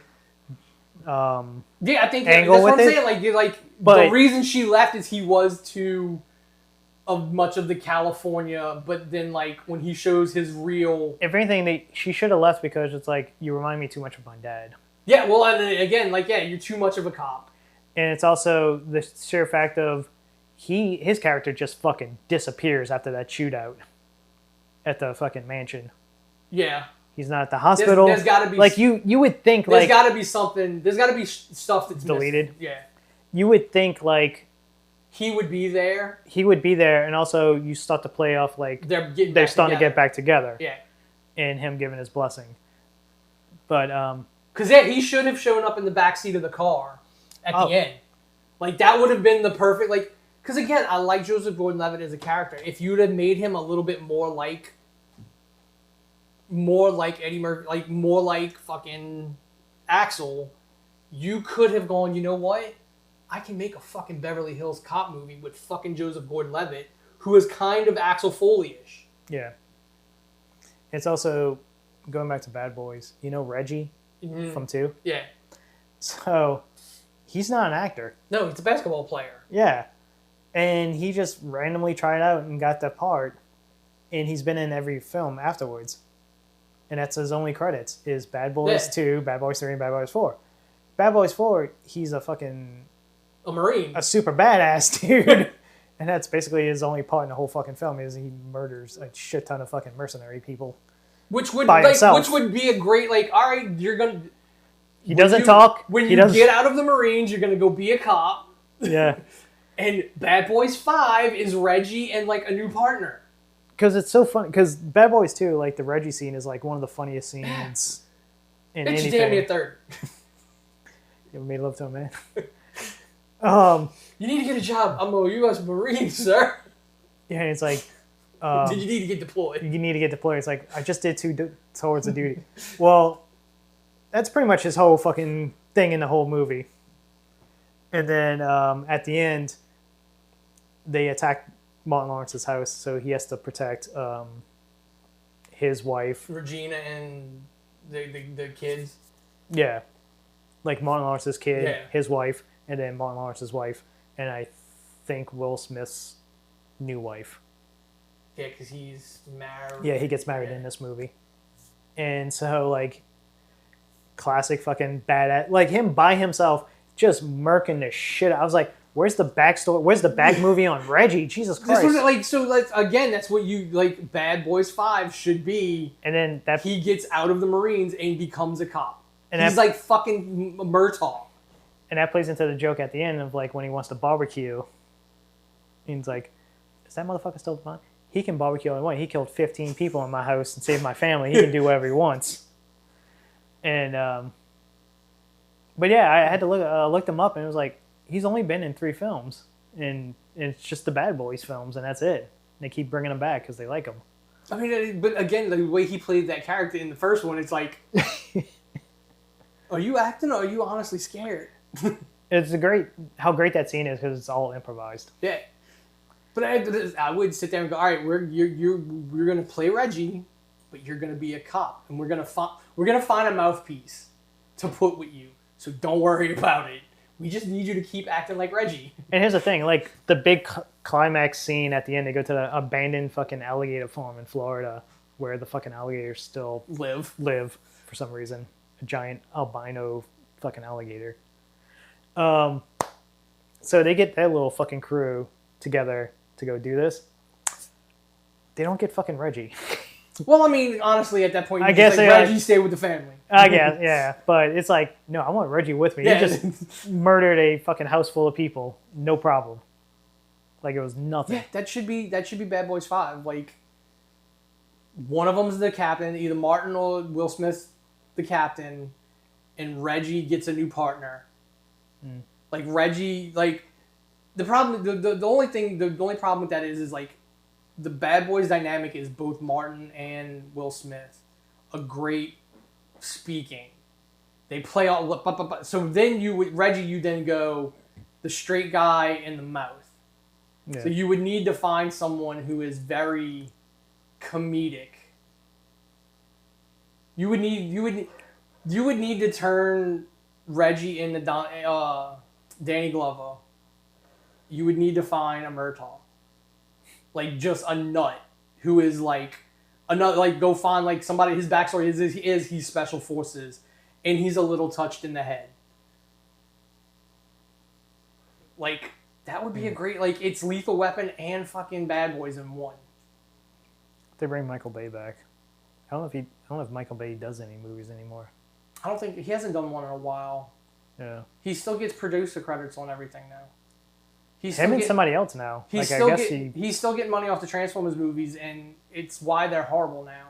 Because one of the executive producers is still trying to keep the Michael Bay stuff alive.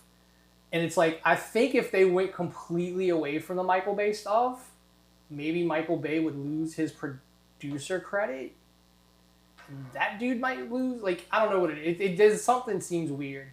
Because he's a producer on all it has, but like he's a producer on G.I. Joe. We all remember when we were kids, right? Cobra Commander had a cloth hood. Yeah. Like hooded Cobra Commander. He is the sole reason there are no more toys, no more images, no more like the movies. He can't have it because he said it's a KKK hood and we can't do that. So that's why they have the helmet? Yeah, that's why he only wears helmets now. Which my shit fell, but because Tim told me last time I interviewed Tim, and it completely skipped my attention until I went back and watched the interview again like a couple of months ago, and he literally told me he was doing a cover for the G.I. Joe comic, and when he sent the thumbnail in, like the rough draft of it, they told him you can't do the hood, we don't do that anymore, and that was pre-pandemic. The last time we had a table. Yeah. And that he told me that then. And I'm like, this dude has been making that decision for probably since those two horrible G.I. Joe movies came out. Because there was no Cobra Commander basically in either one of those movies. Wasn't John Gus 11? But he never once was in the costume. The costume. Okay. He had like a mask thing.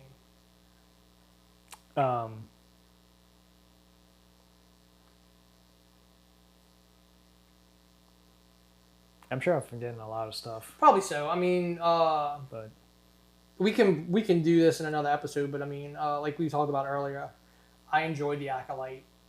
The internet seemingly didn't. But here's the thing: all the hate The Acolyte got, it's the highest viewed fucking Star Wars show on Disney Plus. It's because everybody was hate watching it. There you go, Bob. Yeah. There you go, dude. You just gave it the ratings it needed. It's Howard Stern. When Private Parts explained it, Paul Giamatti's character, Pig Vomit, told the station people, it's like, he gets X amount of calls that like him. But he gets almost triple the calls in the relationship that don't like him. That's why, and it's basically what happened with Acolyte. Like, more people that hate it, I'm going to have to watch this because it's the cool thing to bash on fucking Star Wars and make videos and get views and get interactions on the internet. Yeah. I can go on Twitter and say I hate it, and people will thumb up and say stuff. I didn't really waste my time watching it, dude. I like the only thing the Acolyte suffers from the same thing that Book of Boba Fett suffered from. The editing of the story. Yes. I think the reveal of the twins should have been later. I think I'm okay with the early there wasn't enough of a difference in the 2 episodes that told the different sides of what happened on Bryndock. If there would have been more of a difference between what really happened and what Osha saw, I think it would have been better, but there wasn't that much of a difference. other than May literally saw Saul stab her mother. And again, like and all the witches died at once because of it. No. So what happened there is they pooled all their power in their minds to control the Wookiee, who was fucking shit up. And when Trinity like broke that connection, they all died. So basically, they were all forcing themselves into Kelnaka to control him. And when she broke the connection, it's like they didn't go back. Which is why Kelnaka like went into exile, and he was just like scrolling there like symbol. Like if you look at his like where he was living, he's got like their symbols like all over the wall because like clearly they didn't leave his head. So he's like he went nuts kind of, and he in exile and was like trying to figure out, and he was like scrolling their symbols and shit all over everything. Do you think... like I think the episode should have been about an hour long a piece. They were only roughly usually around 30 to 38 minutes a piece. I think that's another hindrance. They weren't hour-long episodes, which would have allowed for more exposition and more detail. But I think the story was told in the wrong order. Like, episodes could have been swapped. Do you think they get a season 2? Mm-hmm. For the simple reason that fucking Darth Plagueis shows up in the last episode. Like, you were literally leading up... Is that really Darth Plagueis? Yeah, like, you were literally, like, the fucking Mun, the alien from from Legends, shows up. Clearly, Chimera is not the master. He is the apprentice, and he's basically playing Osha to figure out how the fuck she was created. So that he can do what eventually him and Palpatine try and do. Yeah. But I mean, again, it was like the internet complaining, it broke lore. No, nobody survived that knew that what was going on. Like, they're all dead. Caramundi. He didn't know what was going on. He's a part of he was in that little group. He was in that group, but that group, nobody else in that group actually saw anything. Like, Saul came and told them what he saw. And not even because they hadn't even seen Chimera yet. They just know a Force-sensitive person was attacking Jedi. She recognizes her moves as Jedi, not anything else. Come to find out, that's her old fucking Padawan. So you don't think there was bad acting in the show? I think the problem is you had... Especially with your main characters. I think it's hard to play two separate people because she played one better than the other. Like when Osha got to be evil, so she played bad really well. But when you have to play both extremes, I think one's always going to suffer. Oh, the Jedi green chick? Who's about as a wooden character as fucking possible? I think that's on purpose. Because she's hiding shit.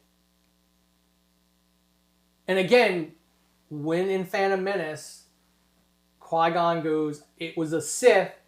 Yoda's green ass looks directly at Mace Windu. Like, they know. Nobody brings that up. Like, they look at one another, and then Ki-Adi-Mundi butts in and is like, oh no, the Sith have been dead for a millennium. Because Ki-Adi-Mundi never knew what happened. Because what's explained to them at the end of that show is Saul went nuts and killed everybody. Yeah, it's a cover-up. Yeah. They still don't know that he's Sith. They just know, like, she just thinks her Padawan is out for revenge and train somebody to fight. They don't know that an actual Sith Lord exists. They never got back to the Jedi. Everyone who ever saw Chimera is dead.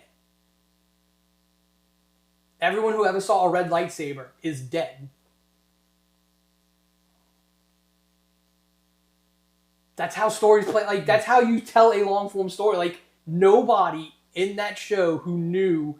And he kind of even goes, oh, Jedi would call me Sith. It's still not like I'm Sith.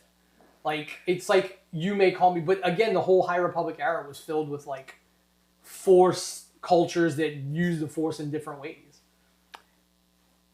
Or character motivations change from episode to episode? I don't think they do.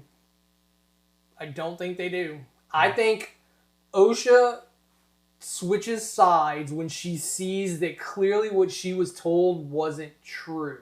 Yes. When she starts to get the hints of, wait, I was told the Sith and the dark side was horrible, like, and this dude doesn't treat her that way. Oh, the evil Osha decides, I don't want to kill anymore. Out of nowhere, I don't want to kill anymore. I'm just going to go turn myself in. Because she knew that Chimera was going to kill her. That's that whole... Her whole point was to get revenge because she thought her sister was dead. They both started the series thinking, Osha's dead, like my mother's dead, I'm going to kill the Jedi who did it. When she finds out that Osha's alive, things slowly start to change. And then when she realizes that kind of like Chimera is like that, well, not even Chimera, like not even the dude who was with her, but her master is going to kill her. She's like, I'm just going to turn myself in. Fucking Daphne Keene's character doesn't allow her to turn herself in. She comes at her aggressively and she fights and defends herself. She could have then just turned herself in, but she still wanted to kill, and she wasn't even going to kill Saul. Like, May wasn't going to kill Saul. She decided... She tried to kill him like 3 times on the ship. In the end, she was going, when the Jedi were calling, she was going to turn him in. Because that's what, she realizes, no, that's the ultimate fucking justice. That he, like, killing him's not going to do anything. But I can fucking take down, I can put a big old black eye on the Jedi if I turn him in and go, no, he killed my mother and my family in fucking cold blood. Because that's how she sees it. Why can't Saul instead of trying to hold up both bridges? He clearly wasn't, like, I think, again... He could have grabbed 2 girls that probably weighs not even it's not quarter about of the fucking bridge. It's not about, the Force isn't about weight. It's about how much you have control of it. And I don't think he's not that strong in that like that stuff in the Force. Like, he's a good fighter. He's like, he has like, but I don't think his Force abilities like that aren't on par with others. Because he doesn't use it in the fight against Kelnaka. Like, Kelnaka wrecks both of them. Because he was only able to grab really one of them, and he chose the one who wanted to come. So and that's another part of the, like, what he did was, like, horrible, because he chose which one of the 2 girls was going to live in the end. He wanted to save both of them, but when it came down to it, he's like, no, I'm going to save the one that wants to be a Jedi, not the one that doesn't. So the Jedi... It's a show that this is the point where, like, this is literally the point where the Jedi Order starts to become murky and leads into the prequels where, yeah, there's a reason why you can't tell that there's a fucking Sith Lord around, because you have completely fucked up your connection to the Force, and only certain fucking Jedi have it still. I think what the problem is, like we said earlier, like I told Tim, Star Wars has never, it's not for us anymore. It never been since the fucking prequels. I mean, it's always gearing to a different audience. It is, but I think there's always parts of it that are still the same. Like, the Jedi are no different in this than they have been in anything else. Qui-Gon could have saved both Anakin and his mother and chose not to. That's the exact same thing here. Fucking Saul chose to fucking save Osha and not May. It's the same thing. They make the same fucking... They screw up the same way over and over again. The Jedi have never been perfect. And that's literally what the fucking senator tells them in this. Like, you claim to be able to control what you clearly can't. And she's like, we don't control the Force. He's like, no, your emotions. And this is clearly everything that has had a Jedi in it, that Jedi has been controlled by their emotions. You have never once seen a Jedi fully cut off from their emotions. Never. Never. And also, it comes down to that first scene at the bar. I think that was just, they were trying to do an homage to the Matrix, and Trinity is just way too old. It's not that. It's not the fight scene. It's the simple fact of you have a Jedi Master. Yeah, she was playing with her. Like, she was in no danger at all. But she still fucking dies very easily. Yeah, because anybody who gets stabbed in the heart is gonna die. But, like, she could have stopped it with the, like, No, since... the whole point was her attention was here. Yeah. And she could have, like, felt the force of, like, something happening over here, so, like, she could have, I don't know. And again, it comes down, then you don't have a story. Yeah, exactly. You don't have if that doesn't happen, you don't have a story. Then don't write it that way. Write it a different way. Don't have a fucking Jedi Master die so fucking easily to a fucking Padawan. But again, we never saw her fight in anywhere else in the series. She might not. Didn't she fight on the witches and all that? Nope. The only people that fought on Brendok was Kelnaka, Sol, and the guy who took the poison for no reason. Well, no, he took no. He had like a full I understand why he did it. Like he literally because he got mind fucked by the witches. No, he is the reason why it all happened. Because he got mind fucked by a witch. No, like when they say we're here to find evidence of a vergence in the Force because this planet was dead, and it like sprung back to life. They figure out that the fucking girls are identical in every single way. And then they go like they were one person that got split into two. So clearly, how long were they on Earth, on that planet, trying to figure out? 7 weeks. They were on there for 7 weeks, and they didn't once feel a disturbance in the Force. No, because that's the whole point. The whole planet is given off. Like the way Trinity goes, like the whole planet is like this planet shouldn't be like this. This planet was destroyed. And it's not been that long. Like, I think the hyperspace accident happened maybe 60 years before this. And the planet was destroyed. And, like, within that time frame, the planet has, like, life has sprouted back up on it. So the whole planet's giving off weird vibes. They just needed proof of some kind of Force manipulation. The girls of the Force, proof of it. Because on this planet, that witch was able to do it. Now, I'm assuming at some point we'll figure out exactly how it was done because that's clearly what Plagueis wants to know. Because they were able to make 2 people out of 1. Well, then they're never going to know because all the witches are dead and they burned everything to the ground. Exactly. So that's why I've never believed that it was Plagueis that created Anakin. I think the Force itself created Anakin. It seemed like they tied everything up. So, like, honestly, you don't need a second season unless you want to. Like, it's going to follow. Yeah, if you do a second season, where do you go? It's going to follow. At this point, then it's going to be Chimere training her to try and figure out for Plagueis how they were created.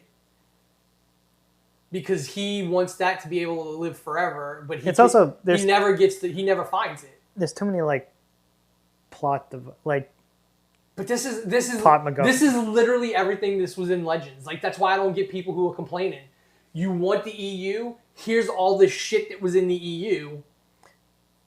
It seems like they were cherry picking. It's like, I want to take this, and this. Well, that's how it always is. I'm gonna kind of change it to fit better my story. Lucas said when the prequels are coming out, the only thing he considered canon was his movies, the prequels, and at that point in time, the Clone Wars that was coming out. Which was, I think, the Samurai Jack looking ones. He said that's the only thing that's canon. Everything else in the books and the games and all that, that's shit that happens in a parallel universe to mine. Like, what I do, it happens in that universe, but what they do doesn't happen in mine. So it's always been that way. The stinger with fucking Yoda at the end. But again, that's that piece that people are missing from Phantom Menace. When Qui-Gon goes, it's a Sith Lord, and he knows, fuck.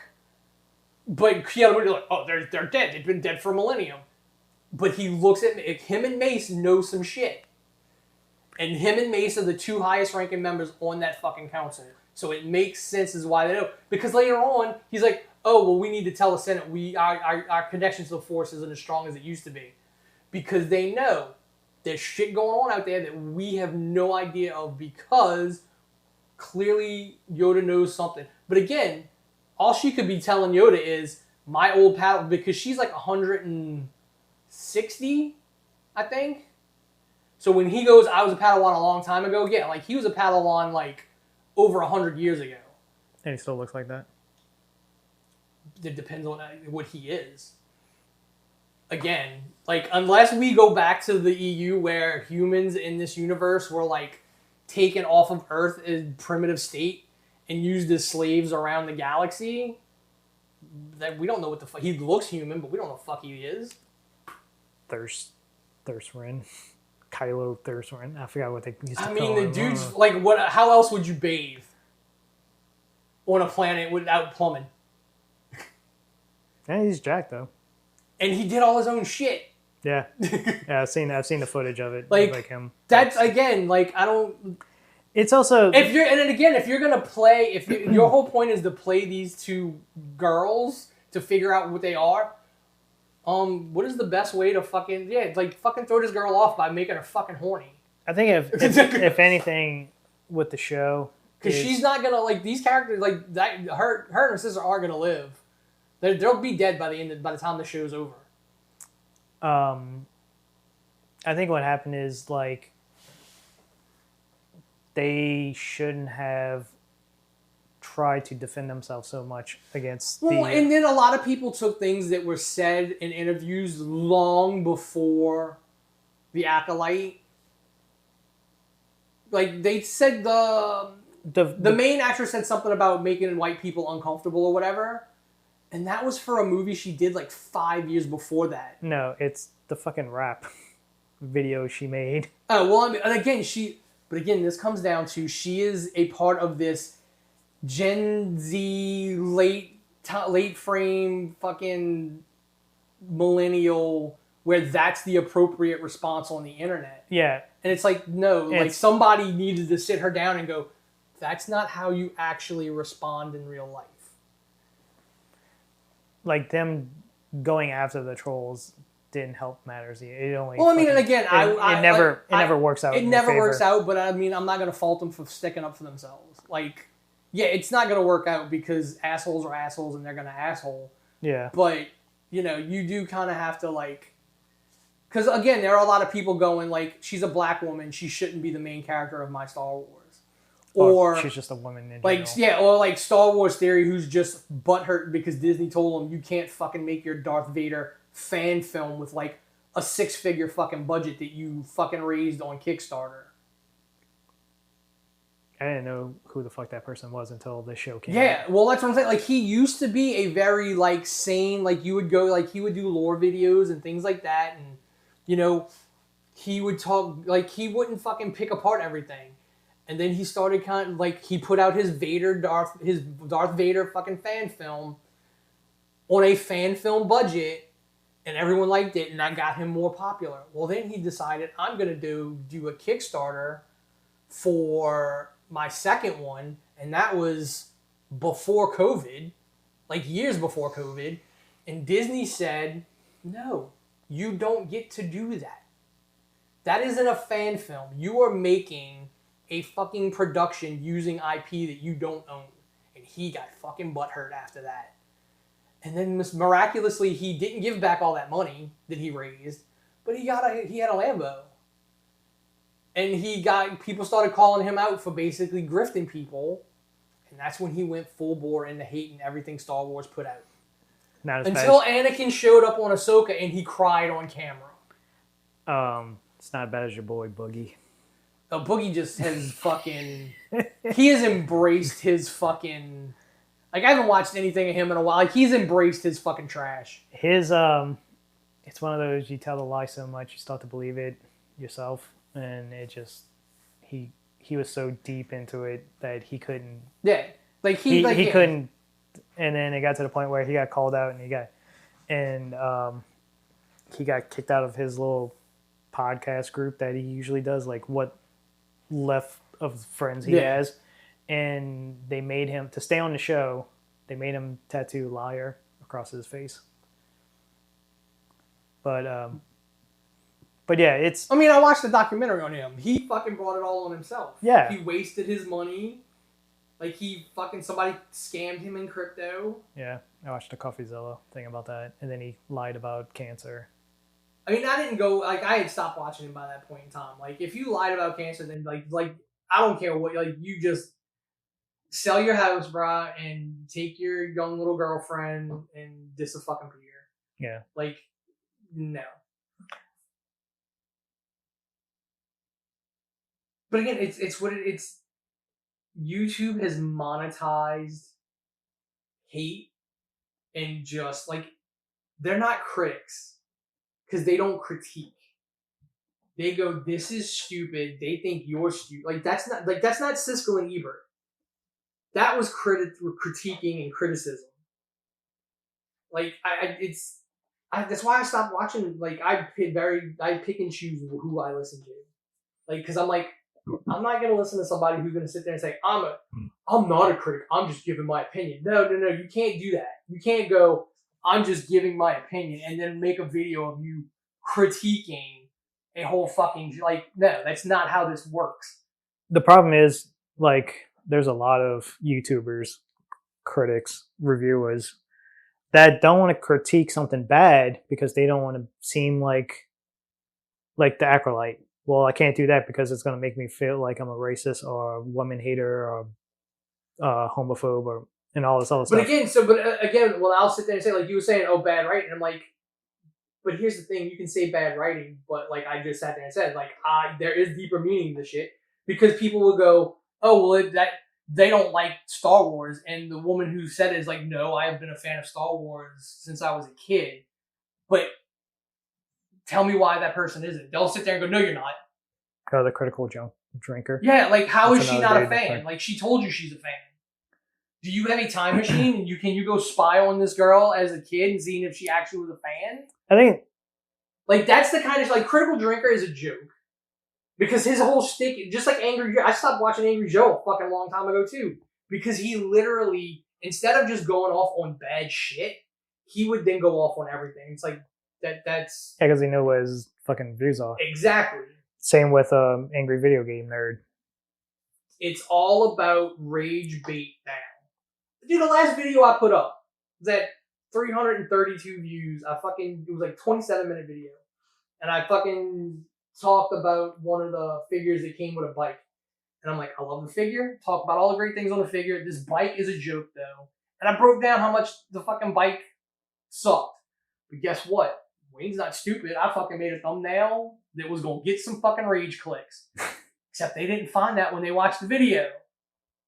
And I got 2 fucking comments on it because there was nothing for anybody to fucking say about it because I actually did a fucking critique of a bad design. When you do something like that, nobody can say anything because they can't find any faults in what you said. How many fucking t-shirts does Screen Crush make in a week? They make a bunch because they don't have, I don't think they have a Patreon. I don't think they have anything else like that. So their money comes from like merch and shit like that. God, they must own a fucking t-shirt making factory. No, it's just, it's print on demand. It's the same shit that we had. They come out with like 6 fucking shirts a week every video. But I mean, it's one of those things where if you have somebody who's involved with making the videos, I'm sure people are paying for it. Shit. Yeah, people are fucking. Like some of them are really good. Like the Acolyte ones were pretty good. Like the ability to speak does not mean you have intelligence or whatever it is that Qui-Gon told. Jar Jar. Jar Jar, I'm like, that's a great T-shirt. Man, they just pumping out those fucking like every video now. It's just like but again, it's one of those like if you have somebody on the fucking payroll already who does that, why not? It's print on demand. They're not coming out with anything. I mean, they did a live show. Yeah, I don't know how that went. I'm assuming it went well. I guess. And then Double Toasted randomly popped up after I haven't watched a video in so long, and then like. Apparently the white guy... him and Chris had a falling out. Yeah, apparently he's gone. I'm like, what the hell? Yeah, what the fuck happened? Him and Chris had a falling out. Chris. Him and Chris had a falling out.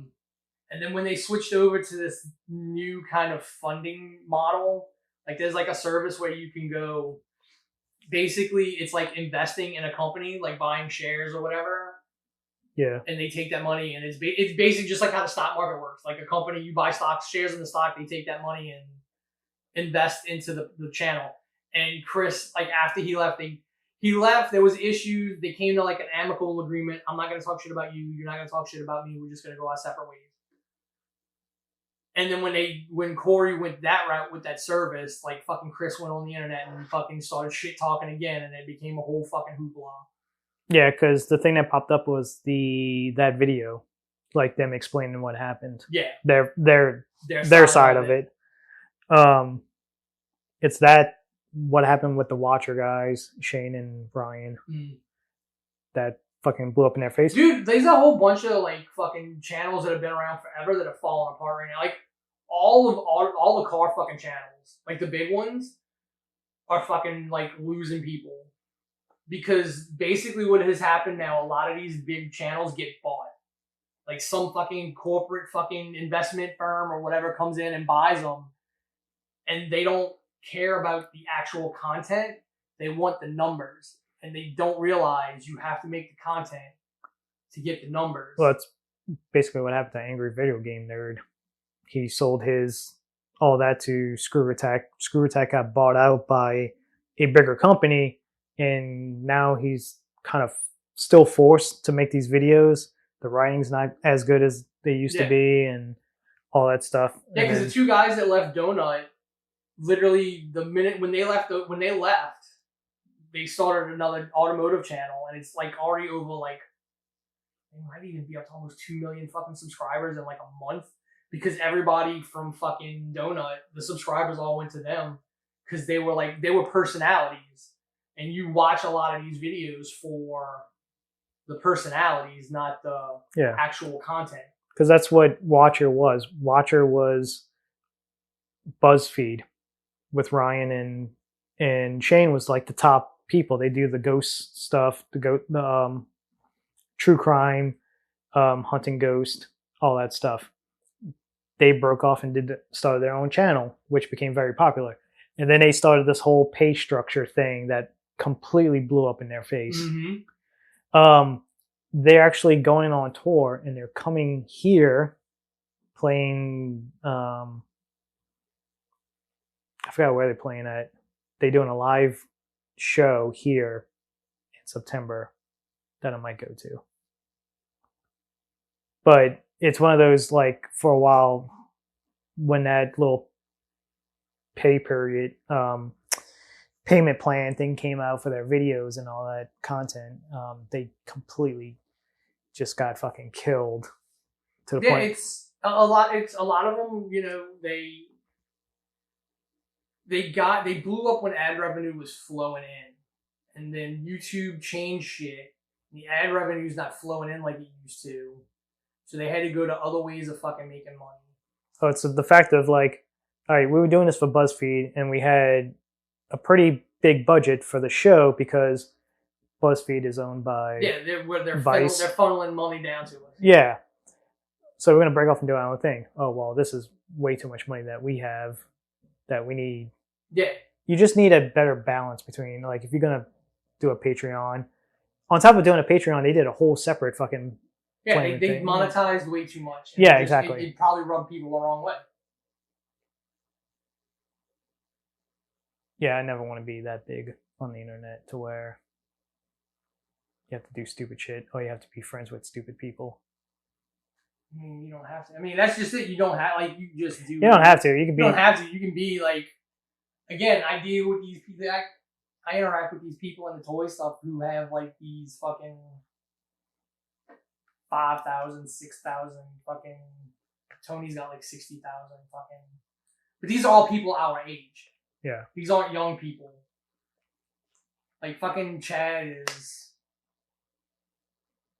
late 40s, early 50s maybe, ex-military, a fucking drummer in a punk rockabilly fucking band, who's literally going on tour. I've seen pictures, like, he's played, like, festivals and shit.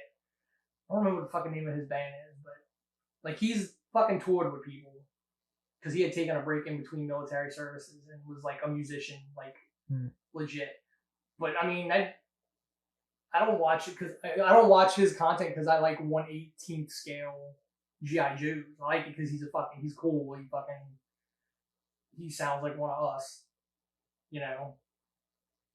So I got into slot machine, like people gambling, Oh my fucking God. casinos. You have Most random fucking the most random fucking.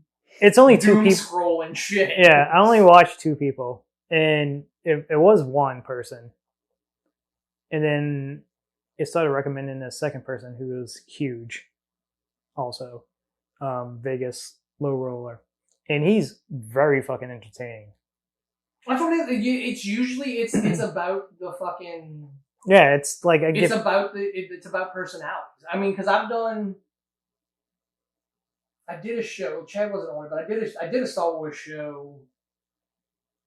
When the fuck did I do that with them? I went on a fucking. It was like 4 other people. It was hosted by a guy out of Canada, and we were talking about Star Wars. This was when Ahsoka was done.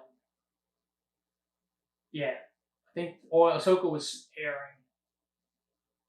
That I went on, and it's like, even then, I'm like, some of y'all just have the shittiest fucking takes. Like, you're like, and I'll call it, like, you're not a fan. If you are just looking at shit and being like, that's garbage, you're not I'm sorry, you're not a fan. Like, if you were a fan, you're gonna sit down and you're gonna watch it and you're gonna go, alright, I didn't like that. Not, oh, this is stupid. Oh, Anakin came back. Yay. What is it?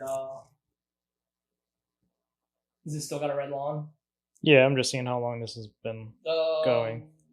2 hours, 10 minutes. Jeez. The PlayStation podcast I listen to when it actually has news is like 4.5 hours. Oh, I used to listen to. I'll download. I'll start listening to that shit on a Monday, and I'll finish the episode on a Friday because I only listen to it while I drive back and forth to work. Giant Bomb used to be like 2 hours. I think Hollywood Babylon with Kevin Smith was, I think, like 1 hour and 45. Dude, did you see his new movie? Yeah. The 40. 1986, the movie about the movie theater and the people working in a movie theater in like the 4:30 show. Yeah, 4:30 showing. Yeah. That's good. I think that's gonna be awesome. We'll make Teresa go watch it. I wanna. Like, this is what your forebears went through. Definitely. It was. It looks okay. And he's doing another Jay and Silent Bob. I like the Clerks 5. Or, yeah, the Clerks 4 or whatever with the question mark. When he was listening to all of his films, and it's like Clerks. I don't know how you do another Clerks. I don't. You don't. You ended. That's the way you ended. end Yeah, like, it. you can't, without them two, like, both of them, you can't really do. Mm-hmm. You can make more Jay and Silent Bob movies until Jason Mewes dies, but like, I don't think you can't do one without fucking Dante. I'm sure. I think it comes out in September, right? The 4th what? The 4:30. No, showing. I thought it was still shooting. Maybe it is finished. I'd have to go. He announced it at San Diego. So. There was some movie that's coming out that's like that same weekend as my birthday. I forgot which. Terrifier 3 is October. Yeah. Beginning of October. And then there's like 2 movies that's coming out relatively close to my birthday. Oh, the Beetlejuice. I think that's like the weekend before my birthday. September 9th. I want to say. And then there's something coming out that weekend after that I want to see.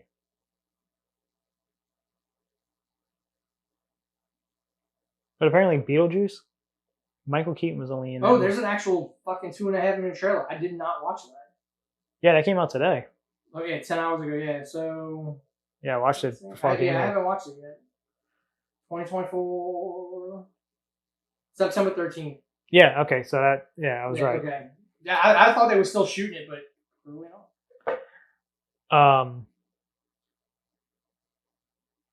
Yeah, other than that, I'm sure there's a ton of stuff we're missing, but. Yeah.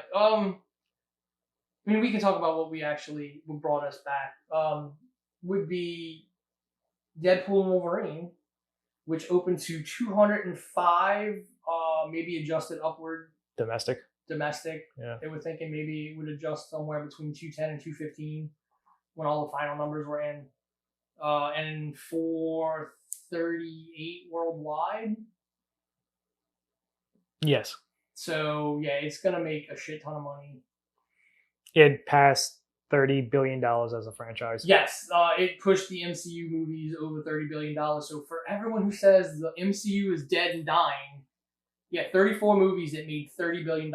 Even if every one of those movies had a $500 million budget, with which you could probably get to with some of them for the production budget and the advertising, that's still $13 billion in profit. You know what's second? Yeah. You what? Oh, it's second? Yeah. What, domestic this month? No. Or this week? Like franchise.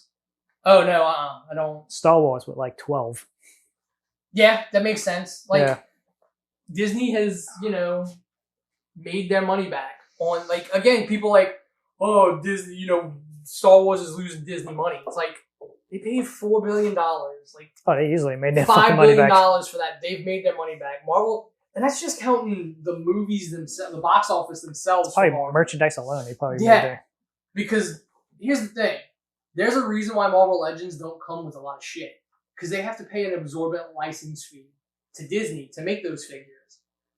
So the budget for the figures is basically all on the figure, and they get very few accessories. Mm. Whereas like these motherfuckers, I have bags in that bottom drawer of just like hands and fucking helmets and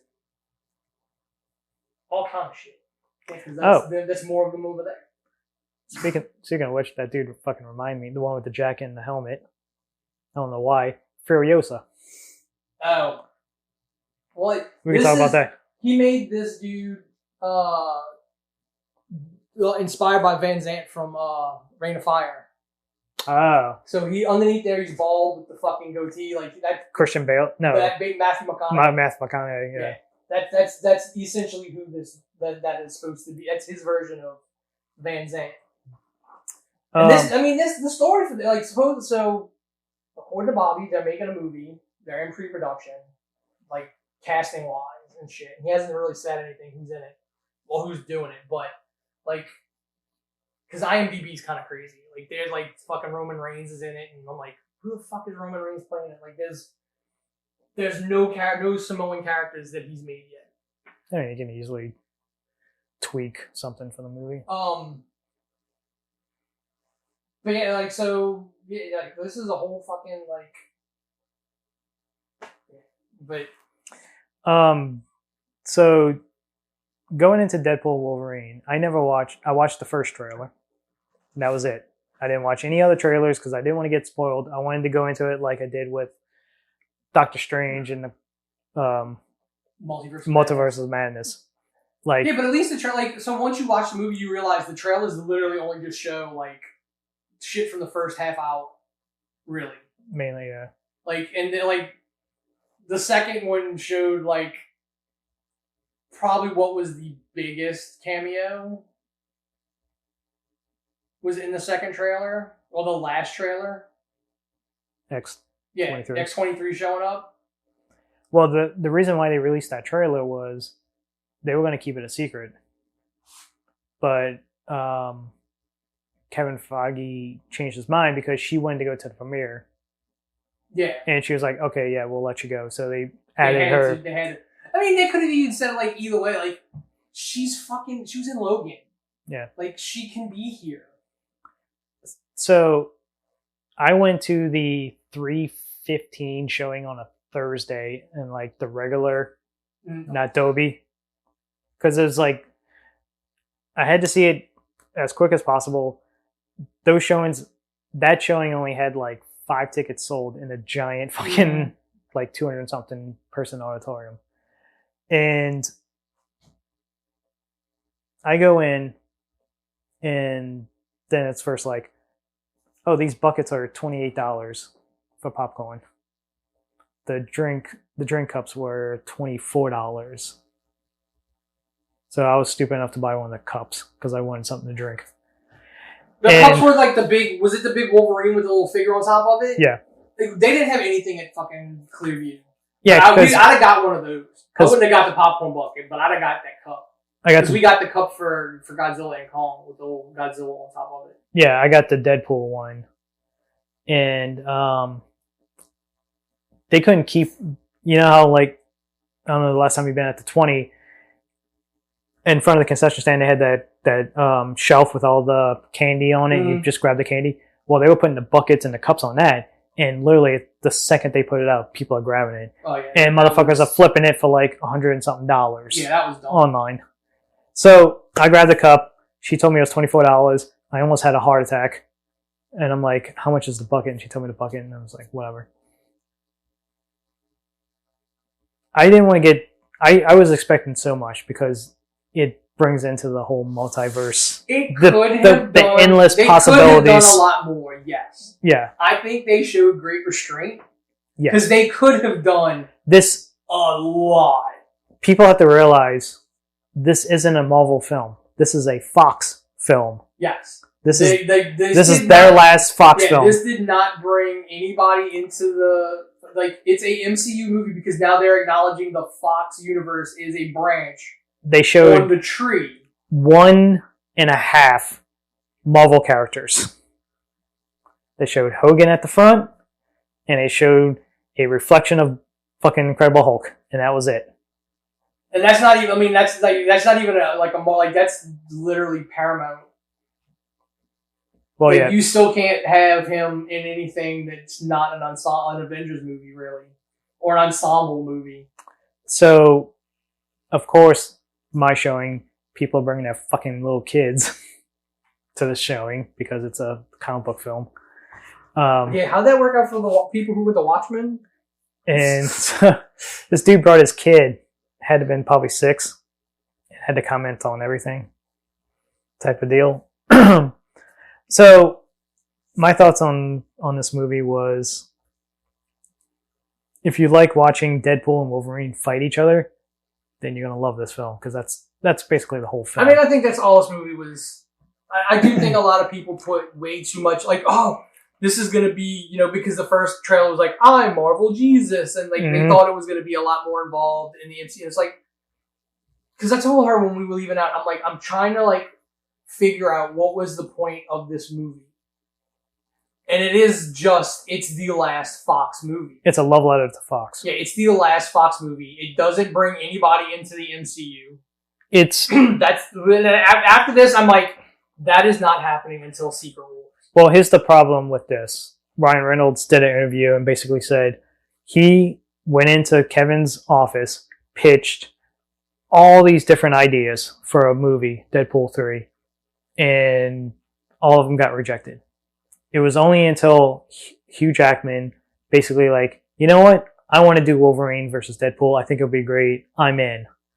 And that's the only way this movie got made, was because Jackman agreed to do this film. It wasn't Ryan. It wasn't Kevin. It was Jack. Well, yeah. I mean, at that point, yeah, I don't blame them for that because, again, what... So I imagine this... The only other way you would have done a Deadpool... Like, you'd have brought Deadpool into Secret Wars. Yeah. But to have him, like... I think, ultimately, it did work out that it's like, this is... like the love letter to the Fox universe that we kind of only exist because people went to watch those original movies. If it wasn't for the X-Men or Sony with Spider-Man, yeah, who knows if Marvel would have existed. They wouldn't have taken their chance to fucking produce their own Iron Man movie. Yeah. And again, they used Iron Man wasn't an A-list fucking character at that point. The X-Men were. Apparently, fucking Feige went all the way back to like the X-Men days. Yeah, Feige was a producer on it. He was a producer on the original X-Men. So you can like look at the script and it's like, all right, this was very thrown together. I mean, it also seems to me like there was a lot of stuff that's not there. It's also, or there was stuff that was in the script that they ultimately didn't do because it wouldn't have had a payoff. it's like the beginning, the birthday scene at the beginning. Like, you only have teenage Colossus and Yukio. And like nobody else. Well, you have Shatterstar, and you have the cab driver. And Peter. Everybody has a Peter, yeah. So yeah, I think that works. It's like he doesn't have this huge extended. None of the other X-Men really show up and interact with him at all. No, but like a lot of people from Part 2, like no Domino, no fucking Josh Brolin, the kid. Yeah, but I don't know that they would like. I don't know that the way it was left off at the end of Deadpool 2 that they would be that close and important to him. And just making the joke of Josh Brolin didn't test that well. Yeah, it's a funny joke, but it's again. Name a character in Deadpool 2 that was really worth getting attached to outside of the characters that were there kind of from the first movie. The whole thing with Vanessa breaking up with him off camera in the past. Well, they do show it. Yeah, they do kind of show it. But it's like the reason why they broke up was kind of... No, so she didn't want him to not be Deadpool. He didn't want to be Deadpool because it got her shot. And he remembers bringing her back to life. That's the other thing. He remembers changing time. Okay. They don't. Yeah. So if he breaks up with her, or she breaks up with him and blah, blah, blah, why can't he just use the time machine from 2 just to go back and like, let me try to fix this so because she'll stay with me? It always fucks up. Like we didn't go with the trope of time always fucks something up. Like he was like, I'm not gonna be Deadpool because it's gonna get you killed. So like, and he's like, just tell me you don't want to be with me because I'm not changing. Because he knows like if I go back to being Deadpool, you're going to die. Like my life will get you killed. But that's what sends him on this whole, like, he wants to leave that universe and go fucking join the Avengers because he's like, if I come here, I won't have any fucking attachments. How do you get to the 616, though? Because time, like, in the Marvel Universe, time travel can get you to other universes. He went back to a point where his universe could have branched off into the Avengers and everybody else, which brings him to 616. But they never actually show, like, the... He does. He has it on his hand in that meeting.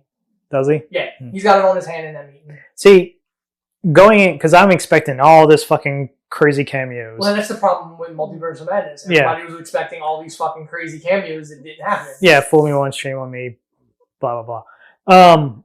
As soon as I seen Happy Hogan, I'm like, oh, fuck, they're going to be so many fucking people. You don't even have to bring back... You can have a different variant Captain America with a different actor, like kind of like Reed Richards and all that. But I think, in Multiverse of Madness, it was fan service. Like, that Reed Richards was clearly just fan service. Granted, I would prefer him over Pedro Pascal. Yes. But that was clearly internet fan service. Captain Carter was in What If, and she's a big fucking part of What If, so they put her in it. You got that Earth had all the superheroes because there's Xavier. Like, this is more of like none of those characters really existed in the Fox universe, and he's really just jumping around inside of his own universe, other than when he goes to that 616. I do say this movie's funnier than Part 2. Like the jokes are better. Yeah.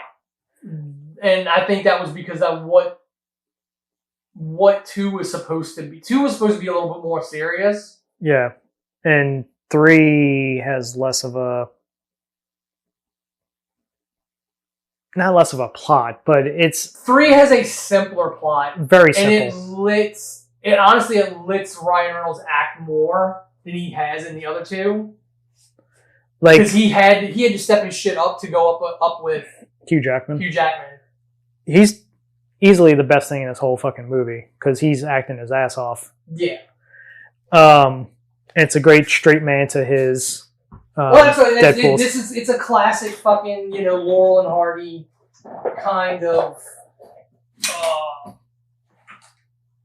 kind of show. Like, it's the straight guy and the smart ass. So yes, the plot is very simple, but I think it helps the movie because the plot is simple and you don't need any enormous amount of explanation. You know, his universe is dying because Hugh Jackman, like Wolverine's dead, and what was the main character of every Fox X-Men movie? Yeah, Wolverine. So probably the best thing in the movie is the montage at the beginning. I mean, I wouldn't call it the best, but it is like the openings for all three of these movies are like set pieces. Like all three of them have really good openings. Yeah. Like the original is the leaked footage. The second one is him trying to kill himself. The James Bond opening montage. No. I'm talking about like the... Oh, before the credits? Yeah. Okay. But yeah, because the original is the freeway. The freeway fight. Yeah. The credits came up during the fight. Yeah. The second one is the credits come up over him trying to kill himself. Yes. And then the credits on this one are the fight with the adamantium skeleton and the TVA agents. And all three of them are flash forwards. Yes. Yes, because even the first one is a flash forward. Yeah, because it goes back to when he first meets Vanessa and then gets his powers. Yeah. So yeah, all three of them, that's great continuity writing. Like, we have this style. Like, I don't know. I'm sure they don't set out to do it every time, but it works. Like, hey, here's this big set piece. Oh wait, let me show you how we got here. Yeah, the montage scene with all the different Wolverines and the variants from the different universes. That was great, and I'm glad we didn't get like just other random actors. Like everybody's like, oh, Daniel Radcliffe is gonna be Patch. I'm glad we only had one different actor. Who was great. And that he looked like, granted the hair probably could have been tamed a little bit. I think the sideburns were a little much. They stuck out a little too far. I think you could have cleaned that up a bit. Appropriate comic accurate Logan, hilarious. Yes. So stick it and spin like all you people like, oh, Hugh Jackman's too tall to play Wolverine. That's what he would look like if he was comic accurate. Yeah, he's like 5 foot in the comics. Yeah, like 5 foot nothing. Like that's what he would look at. Like, and yes, that was gonna sell movie tickets. Patch was like just seeing Hugh Jackman as Patch. Like, it was a way to see all these things that you never got to see Wolverine do. Like, I literally yelled out loud, "Holy shit!" when Age of Apocalypse Wolverine showed up. No, my holy shit moment that I fucking gasped at was the X-Men 251 cover. Yes, that was fucking awesome. Yeah, but I was not expecting that. No, but like fucking one-handed fucking Wolverine beating the living shit out. Like the Apocalypse X-Men Wolverine was pretty. If anything, great. Him showing up to Old Man Logan, like yes, the real Old Man Logan. Yeah, the real Old Man Logan. Yeah, that was fucking awesome. That's what I'm saying. Like, that montage was paying off every story that you were never gonna get to see. Yeah. So here's my thing with this movie. Maybe you can. By him taking the worst Wolverine from that timeline, you just took their anchor to bring it to your timeline, to your universe. So now that universe is going to die? No, because there's no... Because that Logan's not there anymore. But I don't know that it's implicitly implied he's the anchor for that universe. People think so just because Wolverine was the anchor in the Fox universe. But I don't know that it's implied that he was the anchor for that. Every universe? Yeah, Paradox just goes, he is the shittiest... Like... Yeah. He let everyone down. And everyone, like... Everybody hates him. Everybody hates him. And the reason why everybody hates him is the stupidest fucking reason. Well, no, because I think going on a murder spree. Okay. How is a group of humans going to kill all of the fucking X-Men? So this is the reality where, you know, all the assholes who are like, just shoot him in the face. I guarantee you that's what this was. And you really think Wolverine would have... Not, he wasn't there. If he was there, he would have done anything better? Here's the thing, like, they wouldn't have been able to kill him. Charles Xavier can fucking stop time. Again, we don't know what the rules are in that universe. And it seems to me like it was definitely a universe where there's a full team and we want you to be a team, and this was just the jerk who's like, I don't want to be on a team. And he probably just showed up to do shit every now and then when he wanted to. My thing they should have done is you would have did the Old Man Logan story, like Mysterio tricks. But again, but you don't have Mysterio. I get it. You can't have Mysterio. But somehow can't fully do Old Man Logan. Like you can see, but that's something. But that gives it a better gravitas, if I'm using that correctly, of why he's the shittiest one, because he fucking killed the X-Men, even though it wasn't his fault. He was tricked into doing it. He still killed all the X-Men. I think that's a little too much to explain, because then you would have people bitching that, we just got Old Man Logan in a fucking a dialogue. Like, I think it's easier to go, like, he was too much of a loner. He didn't want to, the reason why he sucks as a Wolverine is because he just fucking didn't care. If he didn't want to be on a team, then why is it fucking matter to him so much that... Because I think it's it's the redemption arc. He realizes, like, this is where, like, I think, and honestly, I don't think it dawns on him. Like, he's guilty. He feels guilty about it. He wears the uniform under his clothes. I don't think he realizes what he had and lost until he talks to Wade in that diner. It's also, if he went on a murder spree and killed a whole bunch of humans... That's the one where you But he could just sit in the bar and fucking drink and... gotta have to explain, like, this. So there's clearly something... So that would be what I would say was missing, is a kind of like a true flashback to his Earth. Yeah, they could have did a better backstory on why he's the worst. Flush that out. Now, again, here's the thing. Are we going to... Do you not do it in this because you know both of them are going to be in Secret Wars, which is going to make him come face to face with living versions of the people who died? You think Hugh Jackman's going to be... Yes. He's like, I guarantee you he's going to be in Secret Wars. He might not be in Doomsday. It didn't seem like it... He's going to be in Secret Wars. It didn't seem like it going in, like, towards the end of this movie. No, like the way they wrapped it up. Basically, what the way this movie ends is the Fox universe still exists. It's just another branch on Loki's tree. Secret Wars is going to start bringing in... Yeah, but... all these other things. I don't know if Hugh Jackman wants to do this again. Yeah, he will. Fucking Russo's a direct, like, yeah, he's. I think if anything, you bring in D23. I mean, not D23, X23. They'll both be in it. That's why they brought her to live. She is technically so. Oh, that's the best. She tells him the only reason I think she is the Daphne, like she is the X23 from that universe. Because she says the only reason I lived a life was because of what you did. So I don't think it's another parallel world where it played out the same. I think that is... I think this... her. Deadpool and Wolverine is one of those movies, like, you don't think too hard about... No, you don't have the plot, to, but you can. The writing. I think and if you do, you can pick holes into it. But I also do think they left certain stuff open because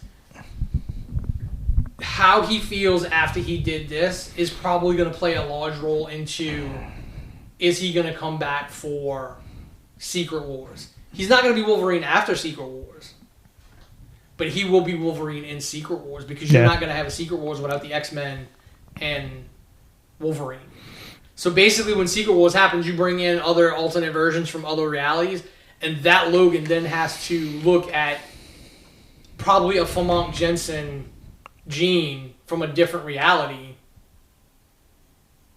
or from Deadpool's reality. Like, he then can pull in everybody. Oh, you do this storyline. on why he hates himself so much. Because the virus, the mutant virus, actually worked and killed off a lot of people. And he can't die. And he hates that he can't die. And I thought a lot of people theorized that's what was happening in that flashback scene, or the cornfield looking thing. A lot of people kind of thought that's what that was. But I mean, I think it's the whole, like, people just showed up and they didn't explicitly say, you know, what good is fucking, you know, Scott Summers with a bullet in his head, like. You know, I think that's what happened. It was like the humans just weren't playing anymore. And fucking... Yeah, but I can't see a group of humans taking down the fucking X-Men. It could have been a shit ton. Like, there's like... Again, we don't know Even if it's a shit ton of them. We don't... Again, that's one of those things, like, we kind of probably needed to see that play out. Or we'll see that play out in a flashback in Secret Wars. You don't throw it all into one just going, oh, wait, Hugh's not going to come back.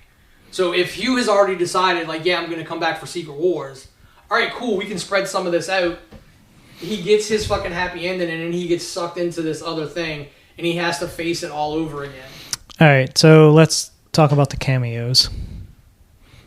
The Johnny Storm, unfortunately, was spoiled ahead of time. I didn't see anything.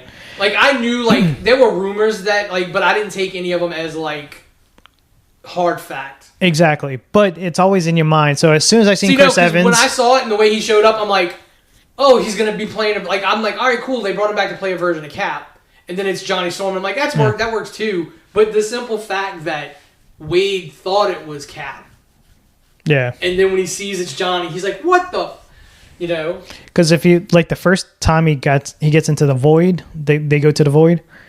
You can see an old school Thor helmet, and you see an old school Cap shield, half mostly buried in the sand. And it's also Sabretooth. They completely like fucking spoiled that in the trailer. Well, yeah, but I mean, but again, look what happened. Like, it wasn't. Yeah, it wasn't a big deal. Apparently, Vinnie Jones couldn't come back to play Juggernaut because he didn't want to do the prosthetics. Yeah, something like that. Like, yeah, he didn't want to do the prosthetics, and it wasn't so. And again, a lot of the theories are right that when Days of the Future Past happened, it erased and reset the Fox universe. So that is more than likely that's the Sabretooth from the first one. The first one, yeah, and the Juggernaut from Last Stand, or no, Juggernaut from Last Stand is Vinnie Jones. Yeah, that's what I'm saying. So that's supposed to be him. It wasn't Vinnie Jones.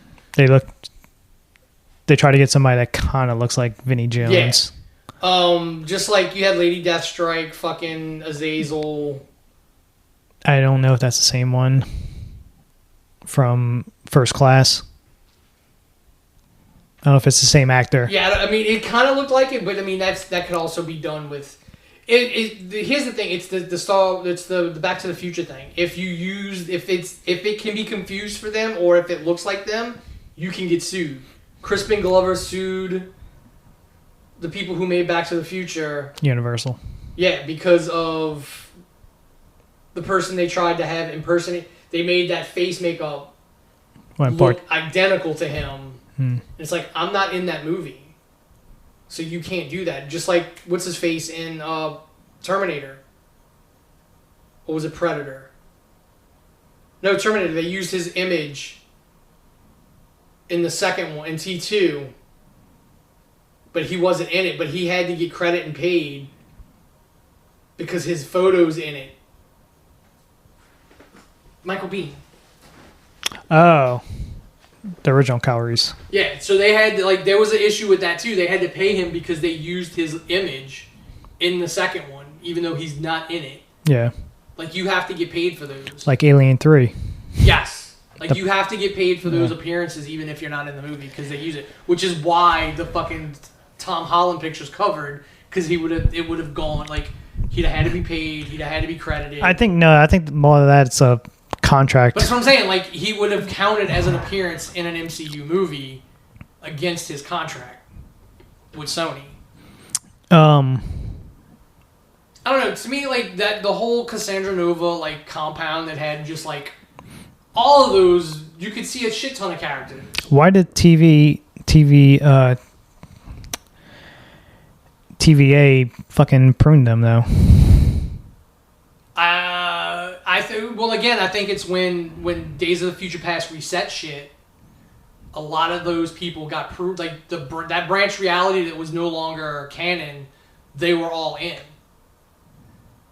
But it's just those villains, and it's villains from the Fox universe. Azazel is not even in that part of the universe. He was in a different. I mean, he was in First Class and then he disappears. So clearly, but Days of the Future Past like rewrote a lot of that shit. That's the problem. Like if it's all one continuity. Yeah, but Days of the Future Past rewrote a lot. But they only brought the fucking enemies from their original X-Men, not the First Class timeline X-Men. Except for Azazel. Yeah, except for him. Everybody else is from the original. I think it's probably just because they could get him back. And it didn't... I didn't look at the credits to see who was all playing everybody. I think pretty much everybody's the same except for... Well, Lady Deathstrike's not the same. Toad's not the same. No, Toad was the same. That's Toad. No, Toad. That wasn't Ray Park. Yeah, it is. Is it? Yeah. I'd have to go back and look. It didn't look like him. Yeah, he's a lot. Pyro's the same. Pyro's the same. Yeah. Juggernaut was different. Lady Deathstrike was different. I do think that was no. I want to say there was a black guy in a coat in the third X-Men movie that hung out with. But what's the point of Callisto and them? What's the point of the TVA Paradox dude making a deal with fucking Cassandra? What is he getting out of this? I don't know that he made a deal. I think the TVA in general made a deal with her and pruned her and sent her there so she could just have free reign. Yeah, but Paradox made a different deal with Pyro to spy on her and send the shit that he didn't want there. But couldn't Lost fucking Cloud dude... what's the name of the fucking cloud thing that... Eliath? Eliath. That's another... I don't know that Eliath could, like, prune her. Because clearly she got shot. Her powers are, like, reality warping. Like, she's way more powerful than Xavier. So, like, she got... she was going to die as long as that helmet was on her. She'd have bled out. The minute that helmet came off, she fixed herself. But I thought with, like, Kang dying and all that stuff, that creature was gone. No, it's still there at the end of the... Part 2? It's still what is there, like, getting rid of all the trash. Things ended up there long before I don't know. Kang. And then again, it always plays out the same. So the TVA now is controlling Kangs, but the war will eventually happen again. Like, that's the whole point of, like, what He Who Remains did. Like, I made sure that only me and, like, only I make it through all this, which is why in Quantumania there's a Kang, because he is the 616 Kang and then becomes He Who Remains. He would never be. Oh yeah, no, he'll never be back. Which sucks because he was really good. Like, I don't care what people say about Quantumania. I enjoyed it. I do think you wasted some actors in that movie. You wasted a whole movie. Well, I don't know that the movie itself is a waste. I think it works, but you did waste, like, the black guy from The Good Place. I think he deserved way more than just a bit fucking cameo. I mean, I didn't care about Bill Murray's character like that. Yeah. That was just a throwaway. So you get to the major cameos in the movie. Also, the Scarlet Witch. Yeah, her, like, that wall from Wundagore. It's the bed from the Hulk's room on Scarif. Not Scarif. Scarif's Star Wars. Whatever planet he was on World War as a gladiator. Oh, that's the bed that they're laying in. Like, there's all kind of shit in that hideout from all the other movies. No, the hideout, like, when you first see the hideout. Yeah, there's a big statue of the Scarlet Witch. Yeah. It's from the wall in Wundagore. So that was the sculpture on the wall in the temple. So clearly, and so like some other. So it's not like that shit that comes from the 616. It comes from everywhere. So clearly, on some fucking Earth, they fucking pruned the whole fucking that timeline. Yeah. Something happened and that timeline got pruned. So seeing, who was the first to walk in? Jennifer Gardner is who woke him up. Okay. Seeing her, that was kind of rumored and leaked. Like, she was going to be in it. Because it's like, who in the Fox universe is going to bring? But when... I was kind of upset that they didn't have Ben Affleck and they just said, oh no, he died already.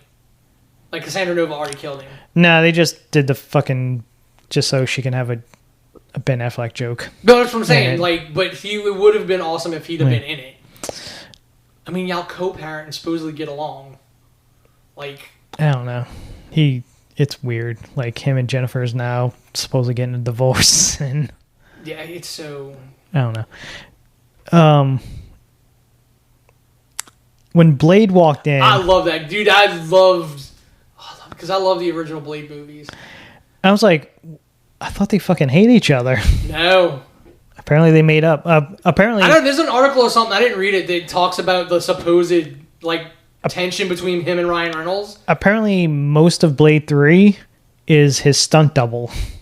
I think, yeah, that's what apparently he was so fucking high. Yeah, I think he was just out of it for yeah. Which is why, I love the whole fucking Wade going, I thought you were retired. Retarded. No, don't try and get me canceled. And it's also Wesley Snipes. I guess he's got dentures or something. I'm the only Blade, and I'm the only Blade there will ever be. Just fucking dig that fucking you can't get your Blade movie off the fucking ground. But I mean, he still looks like he looks skin like he's clearly older.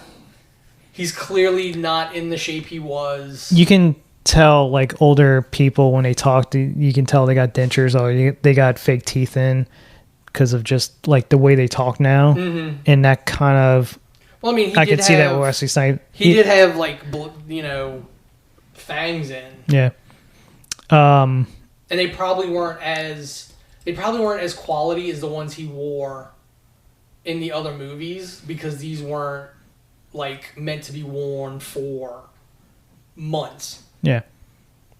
So when Blade walked in, I was like, "Holy shit, they got fucking Blade!" And then when Channing Tatum walked in as Gambit in fucking costume, accurate costume. And I'm like... And the overblown fucking accent. The best part is a lot of people's not going to get that joke. They won't get it. Even though he was literally on a cover of... Was it Esquire or Vogue? Yeah, that had all of them on there. And he's literally on the cover in the fucking Gambit t-shirt he's wore to the fucking Comic-Con. Yep. He got introduced as Gambit. His fucking thing was... The movie was going to start filming. Yep. And then I think Wolverine Origins killed all that. Yeah, their movie started tanking. Yeah. But when he came in, I was like, holy shit. Dude, the jokes he was when they talking about it, he's prepping up, people even know who you are. Yeah, it's who should dialect coach the minions? And yeah, it gets... Somebody was I saw a thread on Threads, talking about the fucking accent, and the dude didn't like it. I'm like, dude, he shouldn't sound like that, period. He should not have that accent. He was born in New Orleans. It's a joke. No. I'm talking about just the character in general. It's always been my issue. He shouldn't be that Cajun. He shouldn't be that Cajun. And I literally took a picture of Google Earth, and I circled the area in which Gambit sounds like he's from here. Gambit grew up here. Where we all sound like we're from New York and maybe Boston if the accent's really thick. I think he grew up in Bugaloosa, fucking. When you go look up at his his wiki, his history, it doesn't say any. It's he was born in New Orleans. He ran the streets with the Thieves Guild in New Orleans. It says nothing about Yeah. So he shouldn't have the accent. That's always been my pet peeve. He shouldn't have the accent. So, the big epic fight scene at the end is basically a love letter to all the previous Fox movie characters and stuff like that, minus Channing Tatum. That's a love letter to Channing Tatum and Gambit. this is what we could have had. Now, granted, I think the outfit was too shiny, and I think the simple fact that he's not in the shape he was back then, he's a little thicker because he's older. So he's very barrel chested now. So he kind of looks like this when he's walking around. Like, so which Punisher would it have been? Because I don't think it would have been Thomas Jane Punisher. It's not the Dolph Lundgren Punisher. I think that's why they just said a Punisher, because that's why it's not Kevin Nash. Because the Russian's there. Is the Russian there? Yeah, he's in the striped shirt. It's just not Kevin Nash. Oh, I must have missed that part. Yeah, no, he's there when they go in the first time. Like, he's there, standing like big, tall dude. He's there. So, Punisher was Universal. The Thomas Jane one? Yeah. I don't know War Journal. I don't know where that sits. It's all they all had to have been Universal, I think, or Lionsgate. If they would have got... Well, no, because Lionsgate was Elektra and Daredevil weren't Fox. They were Lionsgate. Blade wasn't Fox. Was the later Blade movies Fox? I don't think so.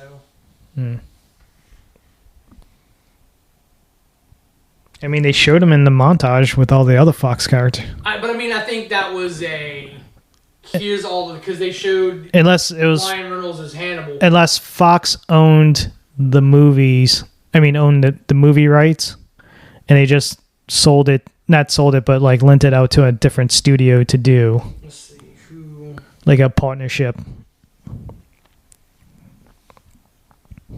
New Line was Blade. No, Distributed by New Line. Yeah, who owns New Line? Warner Brothers. Oh. So Blade can turn on DC?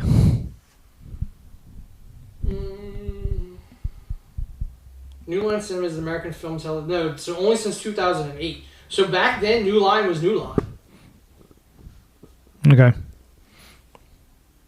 So, yeah, and I think Daredevil and Elektra were like Universal or something. But Disney got all those back long before they got the Fox stuff back. Because that's when the Netflix show, when they got... It could be a weird fucking thing, with the rights. Yeah, who actually owns it. I think... It's like the... I think they just used it as an opportunity to go, hey, look, we had these other movies too. Like you said, the Incredible Hulk. Yeah. Situation. Yeah, that's the only one that's still hung up. Yeah. And it's also another problem with this movie is who's I get you try to play it off as at first Paradox was supposed to be the main villain guy, and then it's Cassandra, but then she kind of turns good, and then she's like, oh nope, you fucked me over, so I'm gonna come kill all the universes. Well, yeah, she's like, I'm all I want is the void. Yeah. I can do whatever the hell I want here. And if I get rid of everything, you all show up here anyway. And it's also, why did all the heroes get pruned also? So, I think, just like Wade, because Johnny said, who said it? So they said it in the thing. TVA showed up to recruit him, and they didn't even give them the option to do what what Wade did. They didn't give them the same opportunity as Wade. What they did was got rid of them so those universes could get taken out. I think is basically how that works. They knew Wade could possibly be swayed. Okay. And he was kind of dangling the 616 carrot in front of him. Or he really was told by higher ups, Deadpool is off limits. But their universe is dying, and Paradox is I don't care if he's all right, cool, he's needed. I'll dangle the 616 in front of him, take him out of his reality, but then I can really get rid of that reality. But I think what it is the TVA showed up at all of the other ones' doors and just took them. They didn't give them the... Yeah, because he said something about Paradox. He goes, we didn't, we just was sent here. So they straight pruned all of them and sent them to the void. And maybe when they tried to get him to come That's what I'm saying. I don't think to they were TVA. even given that. I don't think they were given that opportunity. They Because again, so you got to look at it as a meta thing. Marvel's already Disney Marvel's trying to make another Blade, so they wouldn't offer Blade, Wesley Snipes that offer. Oh, you can come to the 616. No, we've already got another Blade. They're not going to offer Elektra that because Daredevil Netflix is in continuity now, and there's an Elektra on that show, so we don't need that Elektra. We don't need Punisher because we've got John Bernthal. some We'll have a some Gambit movie. Netflix is canon. Some But it's still details are going to be changed. yeah. But because it's literally Charlie, like I don't think the actors are going to change. The story's going to change, but the actors aren't. Charlie Cox already came out and said that he's going to be at D23 to promote. Yeah, that's what I'm like. All the Disney Born Plus Again. shows are going to be at D23. But I think that's what it is. It's like, so they went into, like, he's trying to get rid of all this intertwined universe and its little offshoots. And they can say, yeah, Blade existed in the Fox universe even though they were owned by different people, because it's easy enough to say, yeah, Blade existed in the Fox universe. That version of Daredevil and Elektra existed in that universe. The Punisher, you can say it's any one of them because they're all supposed to be the same Punisher. Yeah, fucking Thomas Duff. Jane and Ray Stevenson are supposed to be the same character. Like, they're not two separate. If Dolph Lundgren would have walked in, that would have been That fucking would great. have been funny. And then they all got to kick ass at the end. That's why I think that's the X-23 from Logan. So And that's why she, of all of them, is in that apartment at the end. Because she'll be in Secret Wars as well. yeah, it's kind of fucked up that nobody else other than X-23 gets to come back to the real, out of the void into the real world. See, but I kind of took it as like they sent the other ones back too. They're just not with them. Like, that's how I took it. Like, she didn't go back to the future. She gets to live with this Logan in the present, even though that means there's two Wolverines. Unless somebody had the theory that when that Logan showed up, he replaced the Logan that was alive already, which makes no sense. I think there's just now you would have to accept there's two Logans running around. Which in the comics up until recently, I think Old Man Logan was running around at the same time. He got pulled from his Earth to the main 616, and you had Old Man Logan running around and the regular Logan. God, dude, just do an Old Man Logan, a real Old Man Logan movie. That would be so fucking awesome. I think that's something you could do. You got the characters, you can do Now it. you do. I think that's something like once the reset happens, you can do what DC does, and like this is an unconnected. Now that you've established the multiverse, this is the Old Man Logan. You throw up on the beginning Earth, whatever it is. Now you got to have Incredible Hulk and his little fucking inbred family or whatever. I don't think that'll change. I don't think that's going to be eating fucking Logan. You have a fucking Pterosaurus Rex. A T-Rex with a fucking symbiont on him. And yeah, then because I think that's just supposed to be Devil Dinosaur. yeah. You can have a blind fucking Hawkeye That's what I'm saying. Like, I as your think driver. now that you've established the multiverse and you do a reset of 616, you can then go and do like these like DC the Elseworld movies where you just throw up in the beginning like Earth whatever, and it's the Old Man Logan world, and you do Old Man Logan, and you can do it as an R-rated movie and it'll make a shit ton of money. You know, you can do... What other Earths are there? I think they've relaunched Ultimate Universe Yes. recently.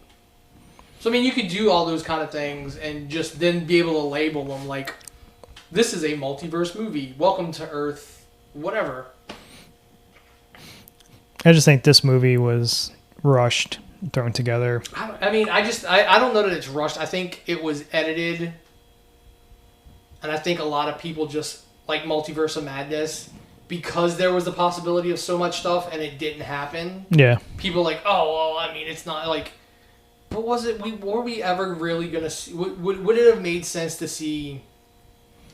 What makes more sense, seeing Chris Evans, Johnny Storm, or a Captain America Chris Evans? What makes more sense?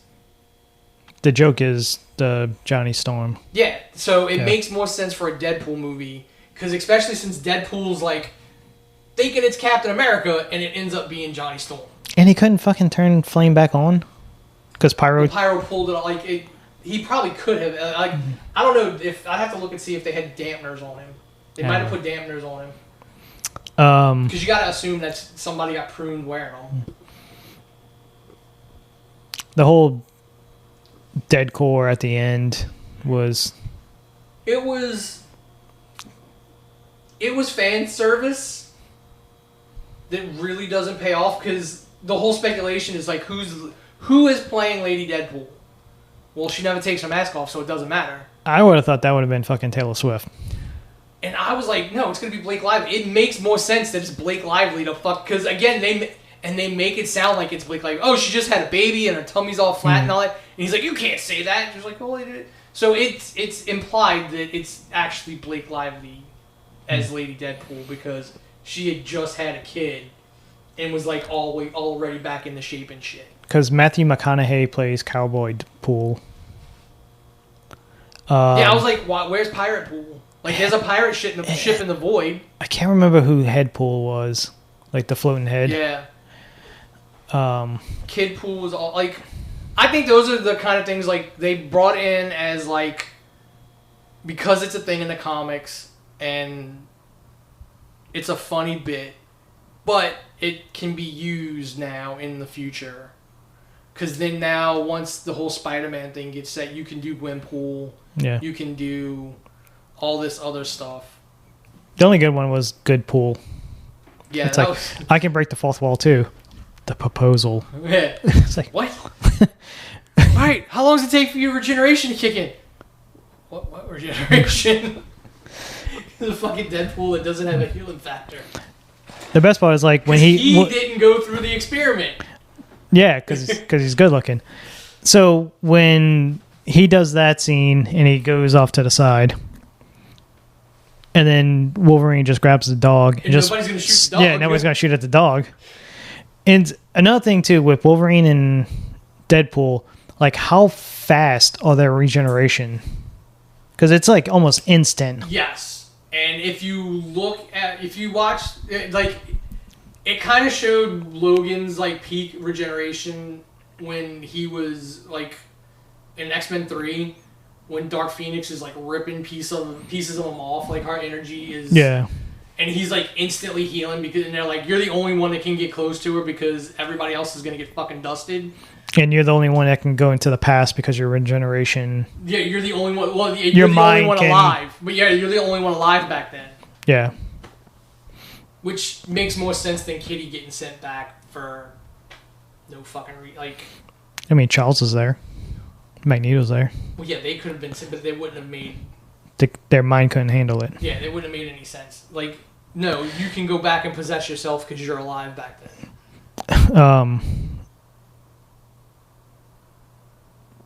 Yeah, it's just. I think It was good. It was good. Like, there seems to be a lot of holes, but it's also, if you just look at it, I think a lot of stuff is kind of set up that could pay off later. Because again, I completely 100% believe he signed up for this and he signed up for Secret Wars. I think the whole plan of the Russos coming in and doing those two movies has been in place for. You don't think Doomsday? I don't know that. I think Doomsday is going to. It's an Avengers movie, so it has to be some form of Avengers, but I don't think you're going to see, like, the big returns and stuff like that until Secret Wars, because it's going to play out like Secret Wars. Yeah. It's going to play out like Secret Wars and Battle World. Just like I don't think after Secret Wars, Robert Downey Jr. is not going to be Doom. Wolverine is not going to be Wolverine after Secret Wars. I mean, look, Hugh Jackman's not going to be Wolverine after Secret Wars. You're going to get a whole new Iron Man. You're going to get a whole new Cap. Like, you want to hear my... Or you'll have a Cap come back. I don't know that you pull Captain America from Anthony Mackie. This is going to be my suggestion for Doctor Doom. It's going to be... Let me get this actor's name so I don't mess it up. Kevin DeRaid. You might not know the name, but did you see Abigail? No. Very good movie. If it wouldn't have got spoiled in the trailer, it would have been a great like little twist halfway through the film. But it's a very good vampire film. Oh, that Abigail. Okay. Yeah. I thought you were talking about the doll. No, Annabelle. that's Annabelle. Yeah. He played in that. He was in the newest Planet of the Apes film. He was the bad guy. He was the bad ape that everybody loved. Yeah, I need to watch that one. Still. Watch, I'll just show you the picture of the guy. He was in Lost. Cammy. Fuck. The Strain. Never watched The Strain. Jesus Christ. That dude.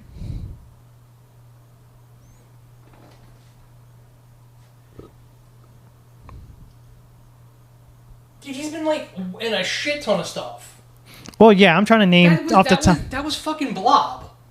Yeah, Blob. Yeah, speaking of Wolverine, yeah. Which the Blob is in this, and it's not him. Apparently, he was also Little John in Robin Hood, the Russell Crowe one. I was just trying to name shit off the top of my head. He's been in a whole bunch of shit. But he's an Eastern European. He can do an Eastern European accent because he's half Russian or something like that. Part Russian.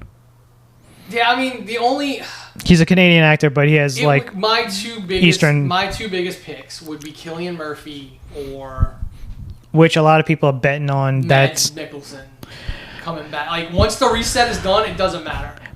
Like, but you can't have the fucking one dude play two characters in the same universe. I mean, and we've already proved that's happened multiple times in the MCU. Yes.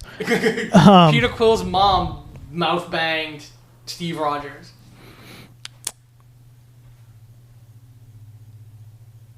I would have had another possibility other than because I thought about Mads Mikkelsen because you just need a voice. He would play it great. He'd be a great dude. You just need a voice. You don't have to have a fucking face. You could just have him already fucking established as the leader of fucking... Yeah, you would just have to show him in a flashback. So like a de-aged Mads Mikkelsen playing...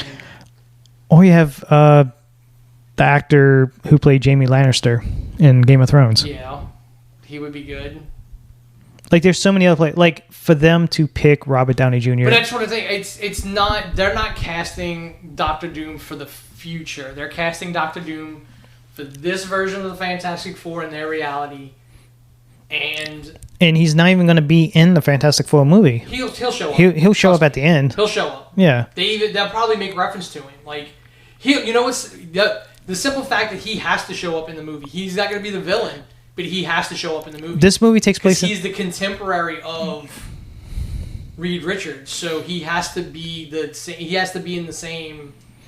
It's also the simple fact of one. It's a shitty fucking subtitle. First Steps. Well, it's because it's space in like the 60s, space race, all that stuff. And they're the first Marvel comic ever. The family. Well, yeah, the first family. But they were the first Marvel comic. Fantastic Four #1 is the first comic. Even though Captain America came out in the 30s, it wasn't a Marvel comic. Was it Amazing Fantasy or Tales of Astonish or any of those? Nope. Marvel Fantastic Four was the first one that come out.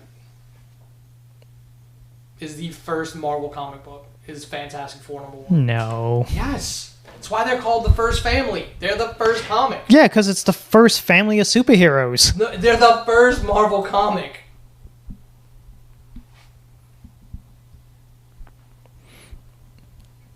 When I put Fantastic Four in, it's just going to show me all the fucking movies.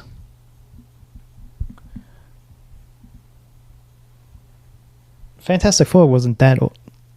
Fantastic Four #1, 1961. Yeah. Amazing Fantasy is like 60-something. All right, let's look.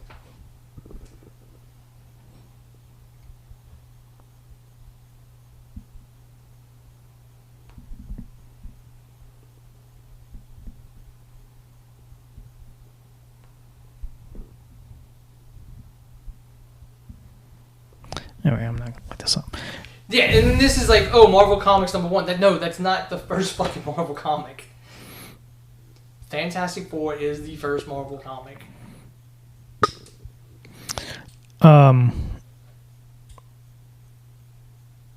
Yeah, so my guess is this. It's Galactus is going to destroy the world. They somehow Reed makes some type of dimension hopping thing to save themselves at the last second. And I guess Doom comes with them. Yeah, somehow, like, I would say that they are stuck in the negative zone. Something happens in that movie, they are stuck in the negative zone when Galactus destroys the Earth. Yeah. Like, maybe Doom does interfere, and they all get sucked into the negative zone. And then they get pulled out of the negative zone. Or so, like, Doomsday happens. That's the issue. Like, where does Doomsday happen that it's called an Avengers movie? So is it going to be 616 Avengers, or are we going to see alternate versions of the Avengers? I don't... And that leads into Secret Wars. What is the huge fucking stake that Doomsday's going to do... I mean, Doomsday. Dr. Doom's going to do to pull every single superhero in the universe to go up against him, to stop him? Yeah, Amazing Fantasy #1, December 1961. All right, so it was like a couple months. Yeah, but again, later. the first Marvel comic book was Fantastic Four #1. Yeah, that's the issue. Like, I get the story and where it could pay off, what the payoff's going to be. I just don't know how you get from Fantastic Four to Avengers Doomsday. Problem is, I don't think they really know. I think they had. I think that's why they brought the Russos and the people who wrote Endgame and Infinity War back. Yeah. Because they're like, we need to get from this to this. We had Kang, who was a perfect fit because Kang is a descendant of Reed. It all worked. We can't do that now. So that's why it's like, I don't think it's desperation. They just went to people they knew who could figure it out. And the Russos probably came up with a story. And they're like, the perfect person to play this version of Doctor Doom would be Robert Downey Jr. Because it brings the entire MCU full circle. It's very mixed, too. I've seen a lot of people love it because they're just fanboys and you're just going to love it no matter what. And then you got people who hate it. No, I mean, I love it for the simple fact that if it all plans out and Secret Wars does happen like the comics with God Emperor Doom, like the 616 Avengers having to fight Tony, like, is going to lead to some fucking drama. Well, it's going to lead to, like, the big thing everybody talks about is, like, the first time Spider-Man sees Tony. And then how do you, if you were going to bring Chris Evans back as Captain America, which we've already shown in continuity, we can de-age him. But he's already an old man. Yeah, and all they do is put him in the machine and they de-age him back to... Because Paul Rudd went from old man to normal to baby. Like... So it can be done. But it just kind of... back in the comics. It just kind of weakens fucking... I don't think so, because if that's the case, then all comics weaken the comics that came before him. Did Bucky come back being the Winter Soldier...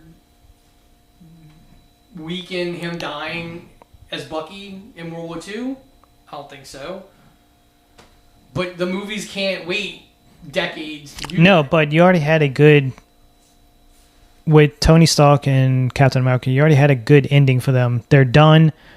They can move on, and we can go on to these other characters and not have to rely on them. Your vocal minority on the internet is complaining, we don't want nothing new. We want...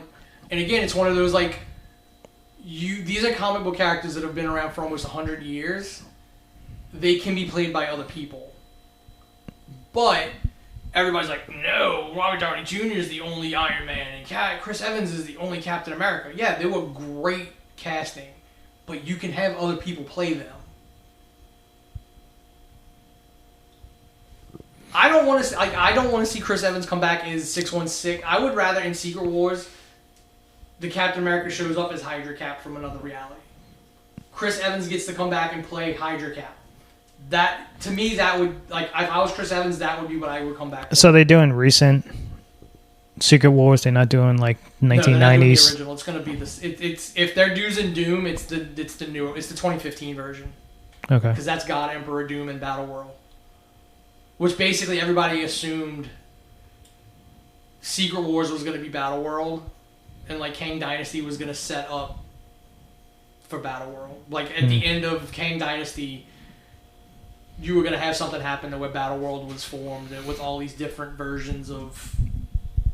I would love, like, maybe years and years down the line, they would just come out and it's like, here was the original plan we had until the Jonathan Majors thing happened. Yeah, I assume we'll probably hear what that was after these come out. Yeah. Because the one thing I do like about Disney Plus is after these things come out, there's that making of they put out, and they usually I could see that being a part of this, like the rewrite of. God, I can only imagine how much money they threw at fucking Robert Downey Jr. to do this. Here's the thing, like it might not have been that, like they might have went to him with a good story and been like, okay. No, because I'm sure he's getting tens of millions of dollars, but I'm like, I don't think it's a situation where he goes, I'm not doing it unless you pay me $50 million.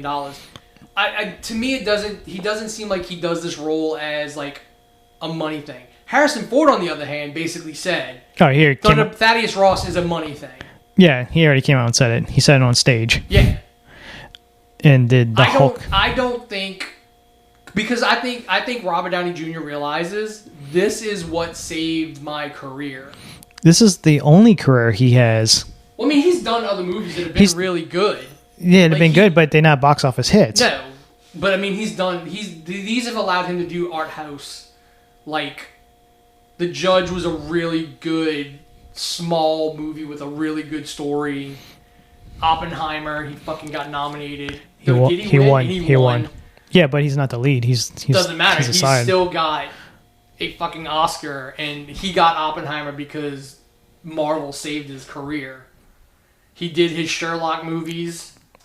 He did. So there's a Sherlock prequel coming out. It's an Amazon Prime series. Is he going to be in it? That's a wasted opportunity to have him at least do narration. I don't know how much involvement he has in it, but I don't think he's going to play Sherlock. I would assume he would have, at this point, he would have produced. It's like a younger Sherlock. But it's supposed to be a prequel to his. Yeah. I mean, I would like something like that. I'm like, all right, he doesn't need to be in it, other than maybe like the opening when he's like telling somebody the story. Because that's the reason. Another reason why The Gentleman season 2 probably won't happen, because Guy Ritchie has he's making a movie very soon, and then he's doing the prequel Sherlock for Amazon. Yeah, so it's going to be, and plus these movies, fuck, dude, Fantastic Four is not coming out for another year. They start filming tomorrow, actually.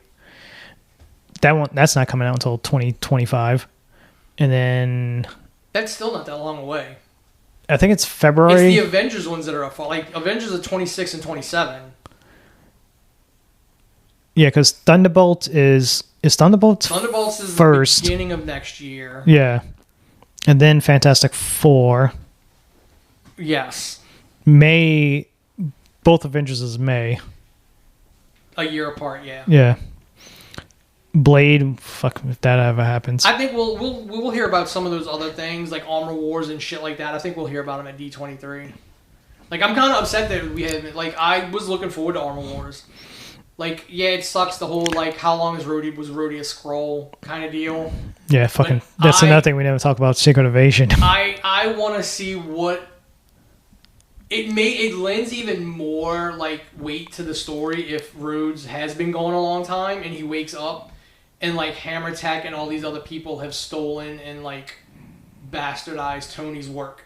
It gives it that much more gravity.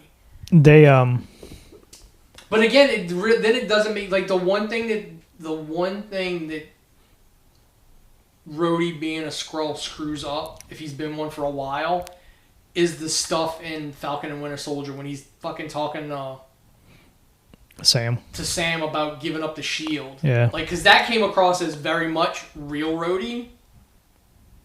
And I get it, Rhodey can be an asshole, which is why I was like, people like, oh, he's just not acting like Rhodey. No, he kind of is acting like Rhodey.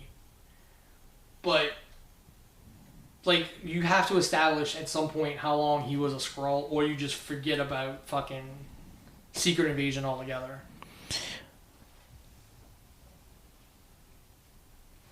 I'm sure at D23 next week, whenever it happens, they're just going to have that giant timeline of, like, That's usually where here's phase whatever. Shang-Chi 2 is, I'm sure, going to happen.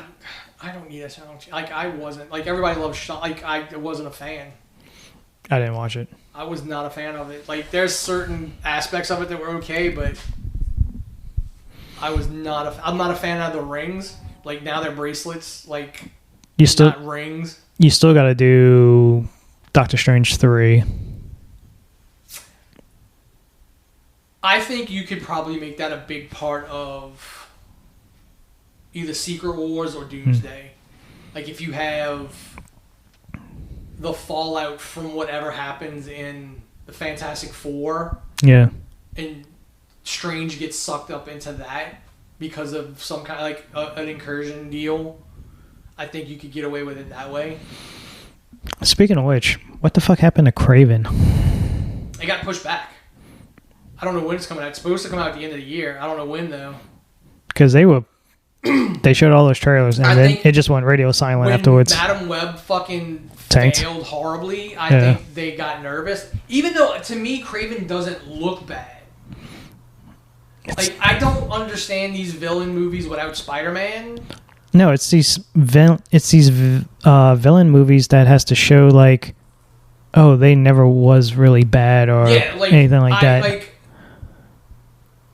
But again, was Kraven bad, or was he just a hunter that wanted to hunt Spider-Man? He was a hunter that basically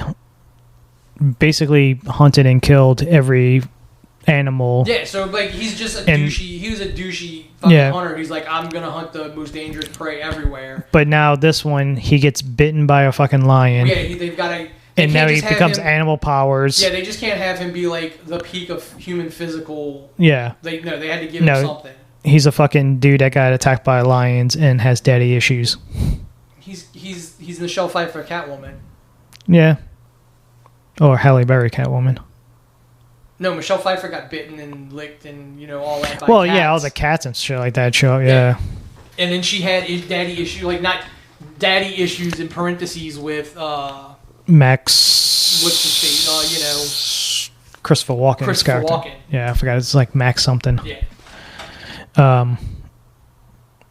Because I thought about that because when I seen the Venom trailer in front of Wolverine and Deadpool, I think they all got pushed, and I think they pushed Venom, and then pushed Kraven. Another pointless movie.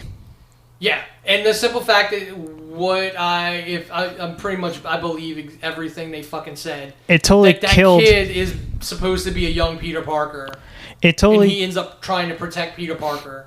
It totally fucking kills that end credit scene. And like, it was, and I think it just comes down to that the Disney Marvel has a plan, and so, like, Sony Marvel does not. Oh, no. Just like that friggin' interview when it was Kevin Feige and that woman that produces the Spider-Man stuff, and she's like, yeah, everything Sony makes is canon to the MCU, and Kevin's like... So, the chick who plays Madam Web, Don Johnson's daughter. Mm-hmm, Dakota Johnson. When she got pitched by the agent, they lied to her. They straight up lied to her. I think they did it to all of them, because I think Sydney Sweeney said the same thing. Because they were like, this is a Marvel film. It's like, and then they finally made the film. It's like, wait a minute, this ain't a Marvel film. Yeah, this is, I think because Sydney Sweeney said the same thing, which is why, like, I think since she was the best part of that movie, according to people, like... I wonder why. Yeah. That they're going to try and get her to play Felicia Hardy. I can see that. To Tom Holland. Yeah, I think she'd be a good Black Cat. Which I don't want the next one to have, like, everything fixed with him and MJ. Like, I think they need to just be apart for a while, and he needs to have to deal with Felicia. He needs to have to deal with Gwen. Oh, if there's a Gwen Stacy that brings in. Which really, like, which would be great. You tell that story, like, he already knows from the other Peter Parker that he was in love with a Gwen and she died. Yeah. And he couldn't save her. So when he meets his Gwen, he's always, like, it puts a strain on it because he's always afraid that she's going to die. And then you introduce fucking Osborn. Supposedly Ned's going to turn into the Hobgoblin. Which I could see, like, they're going to MIT, right? That's where they were trying to get into. Yeah, but him and Ned are not friends anymore.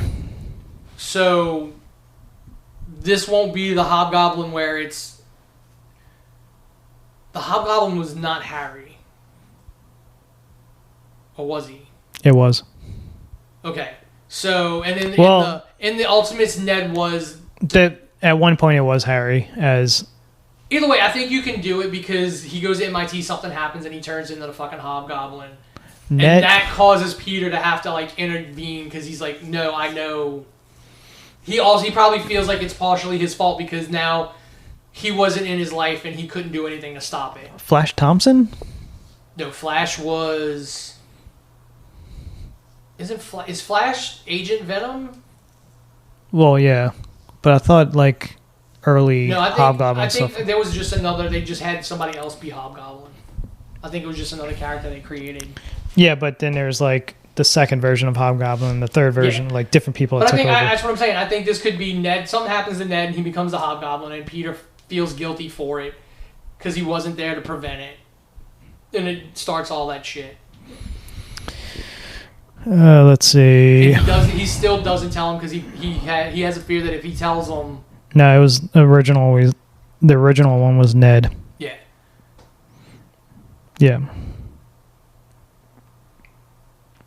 So I think you can write that and have it work. I just don't want them to wrap that. I want them to stay apart for a while. Because, you know, Peter Parker shouldn't be in a happy relationship the entire time. Yeah, so, I mean, I guess that's it. We've been going for like 3 hours. I have to go and listen to this and see how it sounds. Yeah, damn. All the hard cuts. Yeah. So, until next time, which will probably, hopefully, be next week. We'll figure it out. Yeah. I'm Wayne, that was... Paul. And this has been the Media Clash Podcast, Volume 3, Episode 1. We'll call this the ketchup episode. And not ketchup as in tomato sauce, but ketchup as in, you know, catch and then up. Later.